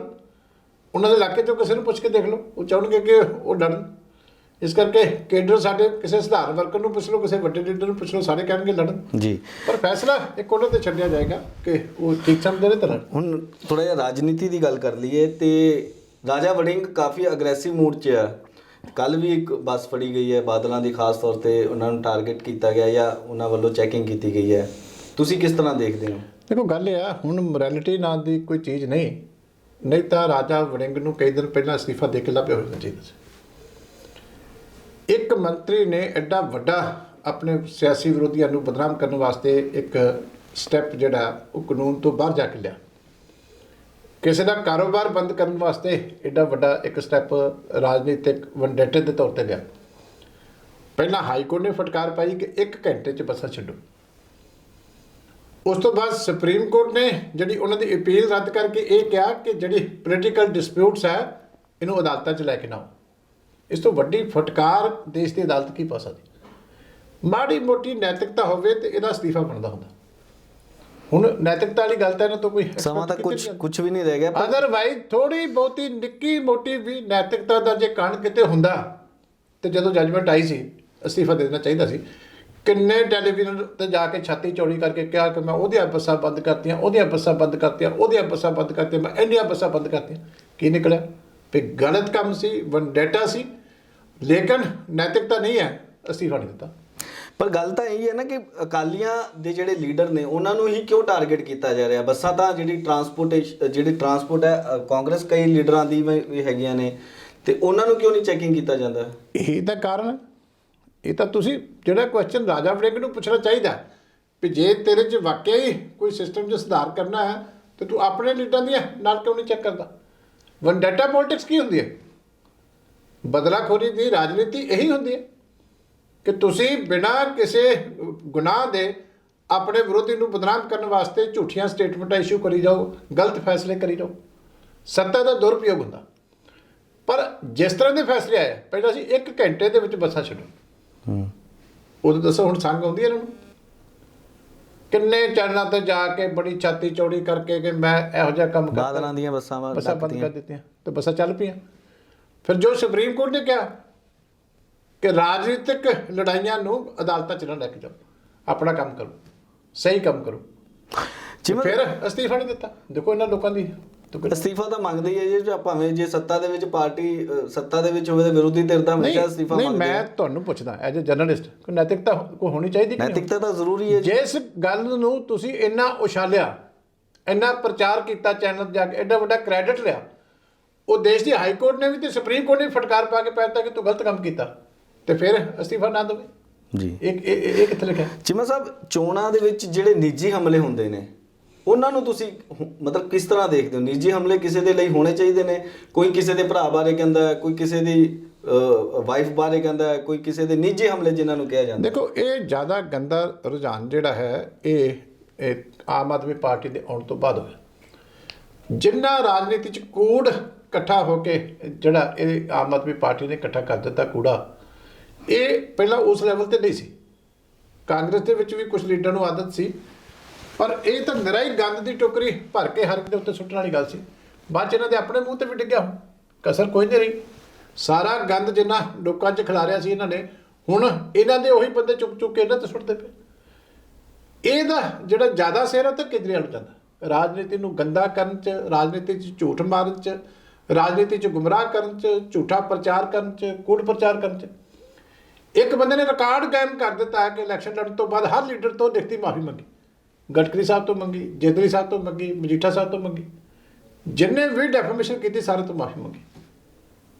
ਕੀ ਕਰੋਗੇ ਤਾਂ ਲੀਡਰ ਦਾ ਕੀ ਕ੍ਰੈਡੀਬਿਲਿਟੀ ਹੈ? ਪਰ ਉਹ ਤਾਂ ਗਰੰਟੀਆਂ ਦੇ ਰਹੇ ਨੇ ਪੰਜਾਬ ਦੇ ਵਿੱਚ ਆ ਕੇ। ਤਾਂ ਪਹਿਲਾਂ ਇਸ ਗੱਲ ਦੀ ਗਾਰੰਟੀ ਦਵੇ ਕਿ 20 ਐਮਐਲਏ ਬਣਾਏ ਸੀ, 11 ਕਿੱਥੇ ਨੇ?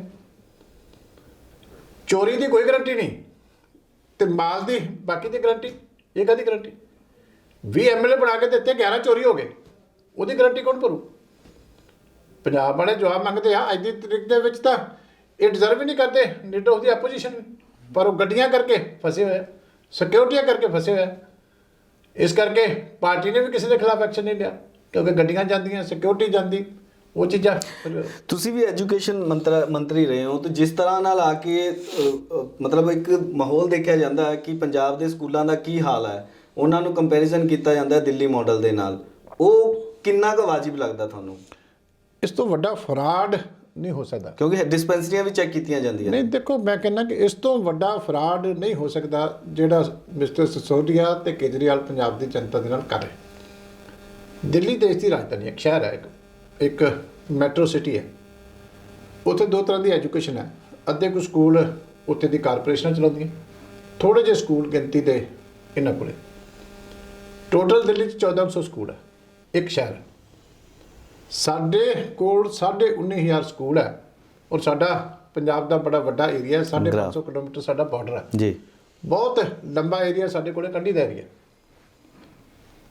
ਇਹ ਵਿਅਕਤੀ ਜਿਹੜਾ ਹੈ ਇਹ ਭੋਲੇ ਭਾਲੇ ਲੋਕਾਂ ਨੂੰ ਇੱਦਾਂ ਗੁੰਮਰਾਹ ਕਰਦਾ ਕਿ ਦੇਸ਼ ਦੀ ਉਹ ਸਰਕਾਰ ਜਿਹਦਾ 60-70% ਬੋਝ ਜਿਹੜੀ ਦਿੱਲੀ ਦਾ ਉਹ ਕੇਂਦਰ ਸਰਕਾਰ ਚੁੱਕਦੀ। ਸਭ ਤੋਂ ਵੱਧ ਰੈਵਨਿਊ ਕਲੈਕਸ਼ਨ ਦਿੱਲੀ 'ਚ ਹੁੰਦੀ ਹੈ, ਸਭ ਤੋਂ ਘੱਟ ਤੁਹਾਡਾ ਖਰਚਾ ਦਿੱਲੀ ਦਾ ਕਿ 1400 ਤੁਹਾਡੇ ਕੋਲ ਸਕੂਲ ਆ। ਜਿਹੜੀ ਸਟੇਟ 19,500 ਸਕੂਲ ਚਲਾਉਂਦੀ ਹੈ, ਜਿਹੜੀ ਸਟੇਟ ਦਾ ਬਜਟ ਤੁਹਾਡੇ ਮੁਕਾਬਲੇ ਜਿਹੜਾ ਬਹੁਤ ਹੋਰ ਵੱਡੀਆਂ ਲੋੜਾਂ ਨੇ, ਸਾਰਾ ਬਰਡਨ ਉਹਨੂੰ ਆਪ ਚੁੱਕਣਾ ਪੈਂਦਾ, ਜਿਹਦੇ 'ਚ ਐਡਾ ਵੱਡਾ ਸਰਹੱਦੀ ਏਰੀਆ, ਐਡਾ ਵੱਡਾ ਕੰਢੀ ਏਰੀਆ, ਹੋਰ ਮੁਸ਼ਕਲ ਏਰੀਆ ਨੇ, ਉੱਥੇ ਦੇ ਲੋਕਾਂ ਨੂੰ ਆ ਕੇ ਤੁਸੀਂ ਇੱਦਾਂ ਦੀਆਂ ਟੀਚਰਾਂ ਕਰੋ, ਤੇ ਇਹ ਮੈਂ ਸਮਝਦਾ ਕਿ ਚੰਗੇ ਕਿਸੇ ਰਾਜਨੀਤੀਵਾਨ ਨੂੰ ਸ਼ੋਭਣ। ਚੀਮਾ ਸਾਹਿਬ ਉਹਨਾਂ ਵੱਲੋਂ ਤਾਂ ਸਾਡੇ ਸ਼ਹਿਰਾਂ ਦੇ ਸਕੂਲ ਦਿੱਲੀ ਨਾਲੋਂ ਕਿਤੇ ਵੀ ਘੱਟ ਨੇ। ਤੁਸੀਂ ਲੁਧਿਆਣੇ ਦੇ ਸਕੂਲ ਦੇਖ ਲਓ, ਤੁਸੀਂ ਮੇਰਾ ਰੋਪੜ ਸ਼ਹਿਰ ਹੈ, ਰੋਪੜ ਦੇ ਦੇਖ ਲਓ, ਪਰ ਜਿਸ ਤੁਸੀਂ ਅੰਮ੍ਰਿਤਸਰ ਦੇ ਦੇਖ ਲਓ, ਤੁਸੀਂ ਜਲੰਧਰ ਦੇ ਦੇਖ ਲਓ। ਸ਼ਹਿਰ 'ਚ ਸਕੂਲ ਚਲਾਉਣਾ ਕੋਈ ਔਖਾ ਕੰਮ ਨਹੀਂ ਹੁੰਦਾ। ਸਰਹੱਦੀ ਏਰੀਆ ਦੇ ਵਿੱਚ, ਕੰਢੀ ਏਰੀਆ ਦੇ ਵਿੱਚ ਜਿੱਥੇ ਕੋਈ ਜਾ ਕੇ ਰਾਜੀ ਨਹੀਂ, ਜਿੱਥੇ 10-10 ਬੱਚਿਆਂ ਪਿੱਛੇ ਸਕੂਲ ਚਲਾਉਣਾ ਪੈਂਦਾ, ਉੱਥੇ ਪਤਾ ਲੱਗਦਾ ਸਟੇਟ ਦਾ ਸਾਡੇ ਕਿੰਨੇ ਸਾਧਨ ਜਿਹੜੇ ਆ ਉੱਥੇ ਖਰਚ ਹੁੰਦੇ। ਤੁਹਾਡਾ ਇੱਕ ਤੁਸੀਂ ਨਵਾਂ ਜਦੋਂ ਐਜੂਕੇਸ਼ਨ ਮਿਨਿਸਟਰ ਸੀ, ਨਵਾਂ ਟ੍ਰੈਂਡ ਸ਼ੁਰੂ ਕੀਤਾ ਸੀ ਕਿ ਜਿਹੜੇ ਜਿਸ ਸਬਜੈਕਟ ਦੇ ਟੀਚਰਸ ਨੇ ਉਹਨਾਂ ਦੀਆਂ ਕਲਾਸਾਂ ਲਈਆਂ ਜਾਂਦੀਆਂ ਸੀ ਮੁਹੱਲੇ ਦੇ ਵਿੱਚ ਐਜੂਕੇਸ਼ਨ ਬੋਰਡ। ਉਹ ਮੈਨੂੰ ਲੱਗਦਾ ਨਹੀਂ ਪੂਰੀ ਦੁਨੀਆ ਦੇ ਵਿੱਚ ਕਿਤੇ ਵੀ ਇਹ ਚੀਜ਼ ਤੇ ਫੋਕਸ ਕੀਤਾ ਜਾਂਦਾ ਹੋਊਗਾ ਕਿ ਟੀਚਰਾਂ ਦੀਆਂ ਕਲਾਸਾਂ ਲਈਆਂ ਜਾ ਰਹੀਆਂ ਨੇ। ਤੇ ਉਸ ਤੋਂ ਇਲਾਵਾ ਜੇ ਆਪਾਂ ਸਕੂਲ ਮਾਡਲ ਦੀ ਗੱਲ ਕਰੀਏ ਤਾਂ ਸਕੂਲ ਜ਼ਿਆਦਾ ਅੱਛੇ ਹੋਣੇ ਚਾਹੀਦੇ ਨੇ ਜਾਂ ਉੱਥੋਂ ਦੀ ਐਜੂਕੇਸ਼ਨ ਜ਼ਿਆਦਾ ਅੱਛੀ ਹੋਣੀ ਚਾਹੀਦੀ ਹੈ, ਇਹਦੇ ਉੱਤੇ ਜ਼ਰੂਰ ਫੋਕਸ ਕਰਨਾ। ਇਹ ਸਭ ਤੋਂ ਵੱਡਾ ਔਰ ਮੈਂ ਸਮਝਦਾ ਕਿ $1 ਮਿਲੀਅਨ ਕੁਐਸਚਨ ਜਿਹਨੂੰ ਕਹਿੰਦੇ ਨਾ, ਕਿ ਸਾਨੂੰ ਲੋੜ ਆ ਆਪਣੀ ਐਜੂਕੇਸ਼ਨ ਦਾ ਸਟੈਂਡਰਡ ਇੰਪਰੂਵ ਕਰਨ। ਭਾਵੇਂ ਤੁਸੀਂ ਦਰਖਤ ਥੱਲੇ ਬੈਠ ਕੇ ਬੱਚਾ ਪੜ੍ਹਾ ਰਹੇ ਹੋ, ਜੇ ਕੁਆਲਿਟੀ ਐਜੂਕੇਸ਼ਨ ਉਹਨੂੰ ਦੇ ਰਹੇ ਹੋ ਤਾਂ ਉਸ ਤੋਂ ਵੱਡੀ ਭਲੇ ਦਾ ਕੋਈ ਕੰਮ ਨਹੀਂ। ਇਸ ਕਰਕੇ ਜਿਹੜਾ 19,500 ਸਕੂਲ ਦਾ ਸਾਰਿਆਂ ਦਾ ਇਨਫਰਾਸਟ੍ਰਕਚਰ ਇੱਕ ਨਹੀਂ ਹੋ ਸਕਦਾ। ਦੂਜੀ ਗੱਲ ਹੈ ਕਿ ਉਹ ਬੰਦਾ ਜਿਹੜਾ ਐਜੂਕੇਸ਼ਨ ਦੀ ਇੱਜ਼ਤ ਹੀ ਨਹੀਂ ਕਰਦਾ, ਜਿਹੜਾ ਦੂਜੇ ਸਕੂਲ ਨੂੰ ਜਾ ਕੇ ਨੀਵਾਂ ਦਿਖਾਉਣ ਦੀ ਕੋਸ਼ਿਸ਼ ਕਰਦਾ। ਐਜੂਕੇਸ਼ਨ 'ਚ ਕਦੀ ਰਿਵਾਜ ਨਹੀਂ ਹੁੰਦਾ। ਐਜੂਕੇਸ਼ਨ ਦੇ ਵਿੱਚ ਜਿਹਦੀ ਚੰਗੀ ਸੋਚ ਹੁੰਦੀ ਹੈ ਨਾ, ਉਹ ਬੰਦਾ ਉਹਨੂੰ ਕਿਤੇ ਵੀ ਕੋਈ ਐਜੂਕੇਸ਼ਨ ਦੀ ਚੰਗੀ ਗੱਲ ਲੱਗਦੀ ਹੈ ਤੇ ਉੱਥੋਂ ਜਾ ਕੇ ਸਿੱਖਣ ਦੀ ਕੋਸ਼ਿਸ਼ ਕਰਦਾ। ਜਦੋਂ ਮੈਂ ਦੂਜੇ ਥਾਂ ਜਾ ਕੇ ਭੰਡਣ ਦੀ ਕੋਸ਼ਿਸ਼ ਕਰਦਾ, ਐਜੂਕੇਸ਼ਨ ਇੰਸਟੀਟਿਊਸ਼ਨ ਨੂੰ ਇਟਸੈਲਫ ਹੀ ਕਿਸੇ ਥਾਂ ਦੇ ਸਕੂਲ ਨੂੰ ਤੁਸੀਂ ਜਾ ਕੇ ਇਹ ਕਹੋ ਕਿ ਸਕੂਲ ਬਹੁਤ ਮਾੜੇ ਨੇ, ਇਹ ਬੰਦਾ ਦੀ ਮੈਂ ਸਮਝਦਾ ਐਜੂਕੇਸ਼ਨ ਨਾਲ ਕਮਿਟਮੈਂਟ ਹੀ ਨਾ ਹੁੰਦੀ ਕਿ ਤੁਸੀਂ ਕਿਸੇ ਦੀ ਇੱਕ ਕੰਧ ਨੂੰ ਦੂਜੀ ਕੰਧ ਨਾਲ ਕੰਪੇਅਰ ਕਰਕੇ ਤੇ ਸਕੂਲ ਦਾ ਰਿਜ਼ਲਟ ਕੱਢ ਦਿਓ। ਮੈਂ ਅੱਗੇ ਕਹਿਣਾ ਕਿ ਭਾਵੇਂ ਕੋਈ ਦਰਖਤ ਥੱਲੇ ਬੈਠ ਕੇ ਪੜ੍ਹਾ ਰਿਹਾ, ਜੇ ਉੱਥੇ ਅਧਿਆਪਕ ਅੱਛਾ ਤੇ ਉੱਥੇ ਬੈਠ ਕੇ ਹੀ ਬੱਚੇ ਨੂੰ ਤਰਾਸ਼ ਕੇ ਤੇ ਉਹ ਜਿਹੜਾ ਕਿਤੇ ਨਾ ਕਿਤੇ ਪਹੁੰਚਾ ਸਕਦਾ। ਸੋ ਫਾਈਨਲੀ ਇਹ ਸੋਚ ਹੀ ਮਾੜੀ ਹੈ। ਦੇਖੋ ਜੀ, ਤੁਸੀਂ ਇਹ ਤੇ ਕਹੋ ਵੀ ਸਾਡੇ ਕੋਲੇ ਆਹ ਬੈਟਰ ਪ੍ਰੈਕਟਿਸ ਹੈਗੀ ਆ, ਇਹ ਪੰਜਾਬ 'ਚ ਸ਼ੁਰੂ ਹੋਣੀ ਚਾਹੀਦੀ, ਅੱਛੀ ਗੱਲ ਹੈ। ਅਸੀਂ ਟੀਮਾਂ ਭੇਜਦੇ ਹਾਂ ਦੂਜੀਆਂ ਸਟੇਟਾਂ ਦੇ ਵਿੱਚ, ਨੈਸ਼ਨਲ ਲੈਵਲ ਤੇ ਜਦੋਂ ਮੀਟਿੰਗਾਂ ਹੁੰਦੀਆਂ ਸਾਰੇ ਸਟੇਟਾਂ ਆਪਣੀਆਂ ਬੈਸਟ ਪ੍ਰੈਕਟਿਸਿਸ ਦੇ ਪ੍ਰੈਜੈਂਟੇਸ਼ਨਾਂ ਦਿੰਦੀਆਂ ਜੀ, ਕਿ ਆਹ ਸਾਡੇ ਕਾਲਜ 'ਚ ਟੀਚਰ ਅੱਛਾ ਕਰ ਰਹੇ ਆ, ਤੁਸੀਂ ਵੀ ਦੇਖੋ ਜੇ ਤੁਸੀਂ ਵੀ ਕਰ ਸਕੋ। ਇੱਕ ਦੂਜੇ ਨੂੰ ਹੈਲਪ ਕਰਦੇ, ਇੱਕ ਦੂਜੇ ਤੋਂ ਲੈਂਦੇ ਆ ਵੀ ਸਾਨੂੰ ਪਤਾ ਲੱਗਿਆ ਤੁਹਾਡੇ ਆਹ ਇੱਕ ਮਾਡਲ ਅੱਛਾ, ਸਾਨੂੰ ਉਹਨੂੰ ਡਿਟੇਲ ਦਿਓ। ਅਸੀਂ ਆਪਣੇ ਸ਼ੁਰੂ ਕਰਨਾ ਚਾਹੁੰਦੇ ਹਾਂ। ਇਹ ਇਹੋ ਜਿਹੀ ਜੋੜੀ ਹੈ ਕਿ ਇਹ ਪੰਜਾਬ ਆਉਂਦੀ ਹੈ ਤੇ ਨੀਵਾਂ ਦਿਖਾਉਣ ਵਾਸਤੇ ਆਉਂਦੀ ਹੈ ਵੀ ਤੁਸੀਂ ਤਾਂ ਨਿਖਿੱਧ ਹੋ। ਨਿਖਿੱਧ ਨਹੀਂ ਹੈ। 2016 ਦਾ ਮੇਰੇ ਟਾਈਮ ਦਾ ਦੇਖ ਲਓ, ਗੁੱਡ ਗਵਰਨੈਂਸ ਇੰਡੈਕਸ ਦਾ ਗਵਰਨਮੈਂਟ ਦਾ ਐਜੂਕੇਸ਼ਨ ਦਾ ਜਿਹੜਾ ਡਾਟਾ ਕਢਾ ਕੇ ਦੇਖ ਲਓ, ਸਾਡਾ ਨਹੀਂ ਹੈ, ਸਰਕਾਰ ਦਾ, ਭਾਰਤ ਸਰਕਾਰ ਦਾ। ਪੰਜਾਬ ਸੈਕੰਡ ਸੀ ਜੀ, ਔਰ ਜਿਸ ਲੈਵਲ ਦੇ ਉੱਤੇ ਅਕੈਡਮਿਕ ਸਟੈਂਡਰਡ 'ਚ ਅਸੀਂ ਸੀ ਉਦੋਂ, ਅੱਜ ਉਦੋਂ ਸਟੇਟ ਪਿੱਛੇ ਗਈ ਹੈ। ਦਿੱਲੀ ਉਦੋਂ ਵੀ ਸਾਡੇ ਤੋਂ ਪਿੱਛੇ ਸੀ, ਅੱਜ ਵੀ ਪਿੱਛੇ। ਚੀਮਾ ਸਾਹਿਬ, ਮੁੱਖ ਮੰਤਰੀ ਦਾ ਚਿਹਰਾ ਭਗਵੰਤ ਮਾਨ ਨੂੰ ਪ੍ਰੈਡਿਕਟ ਕੀਤਾ ਜਾ ਸਕਦਾ ਹੈ, ਪਰ ਚਰਚਾ ਚੱਲਦੀ ਪਈ ਹੈ ਸਿਆਸੀ ਗਲਿਆਰਿਆਂ ਦੇ ਵਿੱਚ। ਵੈਸੇ ਤੁਸੀਂ ਪਹਿਲਾਂ ਦੱਸੋ, ਬੜਾ ਇੱਥੇ ਜ਼ੋਰ ਲੱਗੀ ਜਾਂਦਾ, ਮੁੱਖ ਮੰਤਰੀ ਬਣ ਸਕਦਾ ਆਮ ਆਦਮੀ ਪਾਰਟੀ ਦਾ? ਤਾਂ ਐਮਐਲਏ ਬਣਨੇ ਯਾਰ ਕੀ ਮੁਸ਼ਕਲ ਹੋਏ ਪਏ। ਇਹ ਬਹਿਸ ਤਾਂ ਕਈ ਦਿਨਾਂ ਦੀ ਚੱਲੀ ਜਾਂਦੀ ਹੈ, ਅਸੀਂ ਵੀ ਸਵਾਲ ਜਵਾਬ ਕਰੀ ਜਾਂਦੇ ਹਾਂ, ਪਰ ਮੈਨੂੰ ਦੱਸੋ ਤੇ ਐਮਐਲਏ ਤੇ ਕਿਸੇ ਦੇ ਬਣਨ ਦੇ ਚਾਂਸਸ ਨਹੀਂ। ਤੇ ਐਵੇਂ ਐਨਰਜੀ ਆਪਾਂ ਵੇਸਟ ਕਰੀ ਜਾਂਦੇ, ਫਿਰ ਤਾਂ ਮੁੱਖ ਮੰਤਰੀ ਕਿਹੜਾ ਬਣੂਗਾ, ਕੌਣ ਬਣੂਗਾ? ਪਰ ਚਿਹਰਾ ਤਾਂ ਉਹ ਕਰਨਗੇ ਇਸ ਨਾ। ਪਾਰਟੀ 'ਚ ਜੇ ਕੋਈ ਦਿਨ ਇਹੋ ਜਿਹਾ ਆਇਆ ਕਿ ਕਿਸੇ ਸੂਬੇ ਦੇ ਵਿੱਚ ਕੋਈ ਮੁੱਖ ਮੰਤਰੀ ਦਾ ਚਿਹਰਾ ਆਮ ਆਦਮੀ ਪਾਰਟੀ ਦਾ ਬਣਨਾ ਪਿਆ, ਉਹ ਕੇਜਰੀਵਾਲ ਬਣੂ, ਦੂਜਾ ਨਹੀਂ ਬਣਦਾ। ਮੈਂ ਤੁਹਾਨੂੰ ਜਵਾਬ ਦੇ, ਉਸ ਬੰਦੇ ਦੀ ਸਿਆਸੀ ਭੁੱਖ ਇੰਨੀ ਹੈ ਕਿ ਕਦੀ ਪੂਰੀ ਨਹੀਂ ਹੋ ਸਕਦੀ। ਜੀ, ਅੱਛਾ, ਜੇ ਗੱਲ ਕੀਤੀ ਜਾਵੇ ਚਰਨਜੀਤ ਸਿੰਘ ਚੰਨੀ, ਵੱਡੇ ਐਲਾਨ ਕੀਤੇ ਜਾ ਰਹੇ ਨੇ ਉਹਨਾਂ ਵੱਲੋਂ, ਜਿੰਨਾ ਕੁ ਉਹਨਾਂ ਨੂੰ ਸਮਾਂ ਮਿਲਿਆ ਲੋਕਾਂ ਦੇ ਵਿੱਚ ਕਾਫੀ ਵਿਚਰ ਰਹੇ ਨੇ, ਤੁਸੀਂ ਕਿਸ ਤਰ੍ਹਾਂ ਦੇਖਦੇ ਹੋ ਉਹਨਾਂ ਦੀ ਕਾਰਜ ਪ੍ਰਣਾਲੀ? ਬਹੁਤ ਔਖੇ ਕੰਮ ਕਰ ਰਹੇ। ਕੱਲ ਪਰਸੋਂ ਰੋਡ ਰੋਲਰ ਚਲਾ ਰਹੇ ਸੀ, ਮੇਰਾ 10-15 ਜਗ੍ਹਾ ਤੇ ਉਹਨਾਂ ਨੇ ਕਾਫੀ ਟਾਈਮ ਲਾ ਕੇ ਭੰਗੜਾ ਪਾਇਆ। ਇਸ ਤਰ੍ਹਾਂ ਦੇ ਕਈ ਥਾਵਾਂ ਤੇ, ਇੱਕ ਜਗ੍ਹਾ ਤੇ ਗਾਂ ਉਹਨਾਂ ਟੋਏ ਚੋਂ ਕੱਢੀ।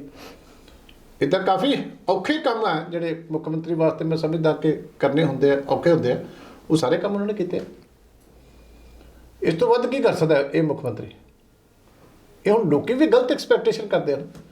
ਹੁਣ ਜੇ ਤੁਸੀਂ ਸਰਦਾਰ ਪ੍ਰਕਾਸ਼ ਸਿੰਘ ਬਾਦਲ ਵਾਲੀ ਐਕਸਪੈਕਟੇਸ਼ਨ ਚਰਨਜੀਤ ਸਿੰਘ ਚੰਨੀ ਤੋਂ ਕਰੋਗੇ ਤੇ ਮੈਂ ਸਮਝਦਾ ਬੇਇਨਸਾਫੀ ਹੈ। ਨਹੀਂ, ਪਰ ਤੁਹਾਨੂੰ ਚੰਗਾ ਨਹੀਂ ਲੱਗਦਾ ਇਹ ਵੀ ਮਹੀਨਾ ਹੋ ਭੰਗੜਾ ਪਾ ਰਿਹਾ, ਰਹੇ ਨੇ? ਜਿੰਨੇ ਥਾਵਾਂ ਤੇ ਭੰਗੜਾ ਪਵਾ ਸਕਦੇ ਹੋ ਪਵਾ ਲਓ। ਇਹ ਤੁਹਾਡੇ ਮੀਡੀਆ ਤੇ ਹੈ ਕਿ ਤੁਸੀਂ ਜਿੱਥੇ ਢੋਲ ਵਜਾ ਸਕਦੇ ਹੋ ਵਜਾ ਲਓ। ਕੀ ਉਮੀਦ ਕਰ ਸਕਦੇ ਇਹਨਾਂ ਲੋਕਾਂ ਤੋਂ? ਤੁਸੀਂ ਦੱਸੋ। ਕੋਈ ਵਿਜ਼ਨ ਨਹੀਂ ਹੈ। ਕੋਈ ਪਾਰਟੀ ਦੇ ਵਿੱਚ ਅੱਜ ਫੈਸਲਾ ਕਰਕੇ ਆਉਂਦੇ ਆ, ਸ਼ਾਮ ਨੂੰ ਇਹਨਾਂ ਦਾ ਪ੍ਰਧਾਨ ਉਹਨੂੰ ਰੱਦ ਕਰ ਦਿੰਦਾ। ਇੱਕ ਫੈਸਲਾ ਜਿਹੜਾ ਅੱਜ ਤੱਕ ਕੀਤਾ ਉਹਦੀ ਨੋਟੀਫਿਕੇਸ਼ਨ ਹੋਈ ਹੈ ਤਾਂ ਦੱਸ ਦਿਓ। ਕਿਸੇ ਦੀ ਨੋਟੀਫਿਕੇਸ਼ਨ ਨਹੀਂ ਹੈ। ਅੱਜ ਮੈਂ ਪੜ੍ਹਿਆ ਸੀ ਕਿ ਕਿੰਨੇ 1950 ਕੇ ਕਿੰਨੇ ਪ੍ਰੋਫੈਸਰ ਕੈਬਨਿਟ 'ਚ ਰੈਗੂਲਰਾਈਜ਼ ਕਰਤੇ, ਜਿਹੜੇ ਹਾਲੇ ਰੱਖੇ ਵੀ ਨਹੀਂ। ਹਾਲੇ 400 ਤੋਂ ਵੱਧ ਤਾਂ ਰੱਖਣ ਵਾਲੇ ਰਹਿੰਦੇ ਆ, ਜਿਨ੍ਹਾਂ ਦੀ ਐਡਵਰਟਾਈਜ਼ਮੈਂਟ ਅੱਜ ਪ੍ਰਾਈਵੇਟ ਜਿਹੜੇ ਉਹਨਾਂ ਨੇ ਕਾਲਜਸ ਨੇ, ਏਡਡ ਕਾਲਜਸ ਨੇ ਕੀਤੀ। ਜਿਹੜੇ ਰੱਖੇ ਵੀ ਨਹੀਂ ਉਹ ਰੈਗੂਲਰ ਹੋ ਗਏ। ਹੁਣ ਇਸ ਤੋਂ ਵੱਧ ਸੀਐਮ ਕੀ ਕਰ ਸਕਦਾ?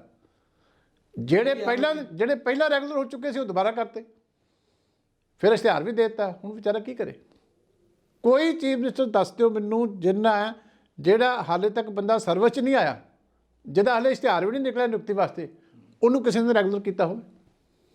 ਚਰਨਜੀਤ ਸਿੰਘ ਚੰਨੀ ਉਹ ਵੀ ਕਰਤਾ। ਹੁਣ ਵਿਚਾਰਾ ਕੀ ਕਰੇ? ਤੁਹਾਡੀ ਭਾਈਵਾਲ ਪਾਰਟੀ ਰਹੀ ਹੈ ਭਾਜਪਾ, ਕਾਫੀ ਦੇਰ ਤੁਹਾਡੇ ਨਾਲ ਗਠਬੰਧਨ ਰਿਹਾ ਭਾਜਪਾ ਦਾ, ਤੇ ਹੁਣ ਕੈਪਟਨ ਅਮਰਿੰਦਰ ਸਿੰਘ ਦਾ ਗਠਬੰਧਨ ਹੋਇਆ, ਉਹਨੂੰ ਤੁਸੀਂ ਕਿਸ ਤਰ੍ਹਾਂ ਦੇਖਦੇ ਹੋ? ਤਾਂ ਜਿੱਤ ਦੇ ਡੰਕੇ ਵੀ ਵਜਾਉਣ ਲੱਗ ਪਏ ਨੇ। ਗਠਬੰਧਨ ਤਾਂ ਪੁਰਾਣਾ ਆ, ਪਰ ਉਹ ਇਹ ਹੈ ਕਿ ਫਾਰਮਲਾਈਜ਼ ਹੋਣਾ ਹੈ। ਕਈ ਵਾਰੀ ਅੰਦਰ ਖਾਤੇ ਮੁਹੱਬਤ ਚੱਲਦੀ ਰਹਿੰਦੀ ਹੈ, ਹੁਣ ਫਾਰਮਲਾਈਜ਼ ਹੋਣਾ ਹੈ। ਅਸੀਂ ਤਾਂ ਪਹਿਲੇ ਕਹਿੰਦੇ ਸੀ ਪਿਰਾਲੇ ਹੋਇਆ। ਜਦੋਂ ਖੇਤੀ ਕਾਨੂੰਨ ਪਾਸ ਹੋਇਆ, ਉਸ ਜਿਹੜੀ 8 ਮੈਂਬਰੀ ਕਮੇਟੀ ਸੀ ਮੁੱਖ ਮੰਤਰੀਆਂ ਦੀ, ਕੌਣ ਸੀ? ਕੈਪਟਨ ਅਮਰਿੰਦਰ ਸਿੰਘ ਸੀ। ਜਦੋਂ ਪੰਜਾਬ 'ਚ 2017 ਦੇ ਵਿੱਚ APMC ਐਕਟ ਦੇ ਵਿੱਚ ਸੋਧਾਂ ਕੀਤੀਆਂ, ਉਹ ਕਿਉਂ ਕੀਤੀਆਂ? ਕਿਉਂਕਿ BJP ਦੀ ਪਾਲਿਸੀ ਸੀ। ਅਸੀਂ ਅਪੋਜ਼ ਕੀਤਾ ਸੀ, ਉਸ ਤੋਂ ਬਾਅਦ ਹੀ ਉਹੀ ਕਾਨੂੰਨ ਆਏ। ਇਸ ਕਰਕੇ ਹਰ ਗੱਲ ਦੇ ਵਿੱਚ ਪਹਿਲਾਂ ਵੀ ਕੈਪਟਨ ਅਮਰਿੰਦਰ ਸਿੰਘ ਉਹੀ ਕਰਦੇ ਰਹੇ ਜੋ BJP ਨੂੰ ਚੰਗਾ ਲੱਗਦਾ। ਉਹਨਾਂ ਨੇ ਕਾਨੂੰਨ ਬਣਾਏ, ਇਹਨਾਂ ਨੇ ਉਹਨਾਂ ਨੂੰ ਚੈਲੰਜ ਕਰਨ ਦੀ ਬਜਾਏ ਮਾਮੂਲੀ ਸੋਧਾਂ ਕਰਕੇ ਮਾਨਤਾ ਦੇ ਦਿੱਤੀ ਵੀ ਤਾਂ ਜੋ ਕਿਤੇ ਇਹ ਨਾ ਹੋਏ ਵੀ ਲਾਗੂ ਨਾ ਹੋ ਸਕਣ। ਉਹਨਾਂ ਨੂੰ ਪਤਾ ਸੀ ਵੀ ਕਿਸਾਨਾਂ ਨੂੰ ਇੰਨੀ ਸਮਝ ਨਹੀਂ ਹੋਊਗੀ ਜੋ ਉਹ ਸੋਚਦੇ ਸੀ, ਬਟ ਉਹਨਾਂ ਨੂੰ ਇਹ ਨਹੀਂ ਪਤਾ ਕਿ ਕਿਸਾਨ ਜਦੋਂ ਜਾਗੇ ਨੇ ਕਿਸਾਨ ਨੂੰ ਉਹਨਾਂ ਵੀ ਸਾਰੇ ਪਤਾ ਸੀ, ਪਰ ਇਹ ਹੈ ਕਿ ਹੁਣ ਜਿਹੜੀ ਹੈ ਜਿਹਨੂੰ ਨਹੀਂ ਪਤਾ ਸੀ ਉਹਨੂੰ ਵੀ ਪਤਾ ਲੱਗਿਆ ਕਿ ਇਹ ਸਾਰੀ ਖੇਡ ਅੰਦਰ ਮਿਲ ਕੇ ਚੱਲਦੀ ਸੀ ਤੇ ਬਾਹਰ ਆ ਕੇ ਜਿਹੜਾ ਹੈਗਾ ਕੈਪਟਨ ਸਾਹਿਬ ਨੂੰ ਹੋਰ ਤਰੀਕੇ ਪੇਸ਼ ਕੀਤਾ ਜਾ ਰਿਹਾ ਸੀ। ਹੁਣ ਅਸਲੀਅਤ ਜਿਹੜੀ ਹੈ ਲੋਕਾਂ ਦੇ ਸਾਹਮਣੇ ਸਾਰੀ ਆ ਗਈ। ਨਹੀਂ, ਪਰ ਕੀ ਲੱਗਦਾ ਤੁਹਾਡੇ ਸਮੇਂ ਦੇ ਵਿੱਚ ਤਾਂ 23 ਸੀਟਾਂ ਤੇ ਹੀ ਭਾਜਪਾ ਚੋਣਾਂ ਲੜਦੀਆਂ ਸੀ, ਤੇ ਲੱਗਦਾ ਕਿ ਹੁਣ ਇਹ ਗਠਬੰਧਨ ਬਹੁਤ ਅੱਛੇ ਤਰੀਕੇ ਨਾਲ ਮਜ਼ਬੂਤ ਹੋ ਕੇ ਸਾਹਮਣੇ ਨਿਕਲੂਗਾ? ਚਲੋ ਹੁਣ ਤਾਂ ਸਾਰਾ ਕੁਝ ਤੁਹਾਡੇ ਸਾਹਮਣੇ ਆ ਹੀ ਜਾਣਾ ਤੇ ਮੈਂ ਐਵੇਂ ਮੇਰਾ ਅੰਦਾਜ਼ਾ ਗਲਤ ਹੋ ਜਾਵੇ ਇਸ ਕਰਕੇ ਹੁਣ ਤਾਂ ਜਨਤਾ ਨੂੰ ਫੈਸਲਾ ਕਰਨ ਦਿਓ। ਹਾਲੇ ਤੇ ਕੁਝ ਫੈਸਲਾ ਹੋਇਆ ਹੀ ਨਹੀਂ ਉਹਨਾਂ ਦਾ ਵੀ ਕਿੰਨੀਆਂ ਲੜਨੀਆਂ, ਕਿੱਥੋਂ ਲੜਨੀਆਂ, ਕੌਣ ਉਮੀਦਵਾਰ ਹੋਊਗਾ। ਹਾਲੇ ਤਾਂ ਸਾਰਾ ਕੁਝ ਹਵਾ ਦੇ ਵਿੱਚ ਹੀ ਹੈ। ਪੰਜਾਬ ਲੋਕ ਕਾਂਗਰਸ ਨੂੰ ਤੁਸੀਂ ਕਿਸ ਤਰ੍ਹਾਂ ਦੇਖਦੇ ਹੋ? ਪੰਜਾਬ ਦੇਖੋ, ਕਿਸੇ ਨੂੰ ਵੀ ਕੋਈ ਪਾਰਟੀ ਬਣਾਉਣ ਦਾ ਹੱਕ ਹੈ। ਉਹ ਹੁਣ ਲੋਕ ਕਾਂਗਰਸ ਰਹਿੰਦੀ ਹੈ ਕਿ ਪਰਲੋਕ ਕਾਂਗਰਸ ਬਣਦੀ ਹੈ, ਇਹ ਹੁਣ ਸਮਾਂ ਦੱਸੂਗਾ। ਹੁਣ ਤਾਂ ਇਲੈਕਸ਼ਨ ਕਮਿਸ਼ਨ ਦੀ ਲੋਕੀ ਵੇਟ ਕਰਦੇ ਪਏ ਆ। ਕੈਪਟਨ ਸਾਹਿਬ ਨੂੰ ਥਾਂ ਲੋਕੀ ਔਂਸੀਆਂ ਪਾਪਾ ਉਡੀਕਦੇ ਪਏ, ਸਿੱਧੂ ਸਾਹਿਬ ਨੂੰ ਉਡੀਕਦੇ ਪਏ ਆ, ਚੰਨੀ ਸਾਹਿਬ ਨੂੰ ਉਡੀਕਦੇ ਪਏ ਆ, ਕਿਉਂਕਿ ਵਿਸ਼ਵਾਸਘਾਤ ਕਾਂਗਰਸ ਪਾਰਟੀ ਨੇ ਕੀਤਾ ਸੀ। ਕੋਈ ਵੀ ਆਪਣਾ ਚਿਹਰਾ ਲੁਕਾ ਨਹੀਂ ਸਕੇਗਾ, ਸਾਰਿਆਂ ਨੂੰ ਆਪਣਾ ਹਿਸਾਬ ਕਿਤਾਬ ਜਨਤਾ ਨੂੰ ਦੇਣਾ ਪੈਣਾ। ਜੀ, ਮੇਰਾ ਆਖਰੀ ਸਵਾਲ ਹੈ ਜੀ, ਸਮਾਂ ਤੁਹਾਡੇ ਕੋਲੋਂ ਘੱਟ ਹੈ।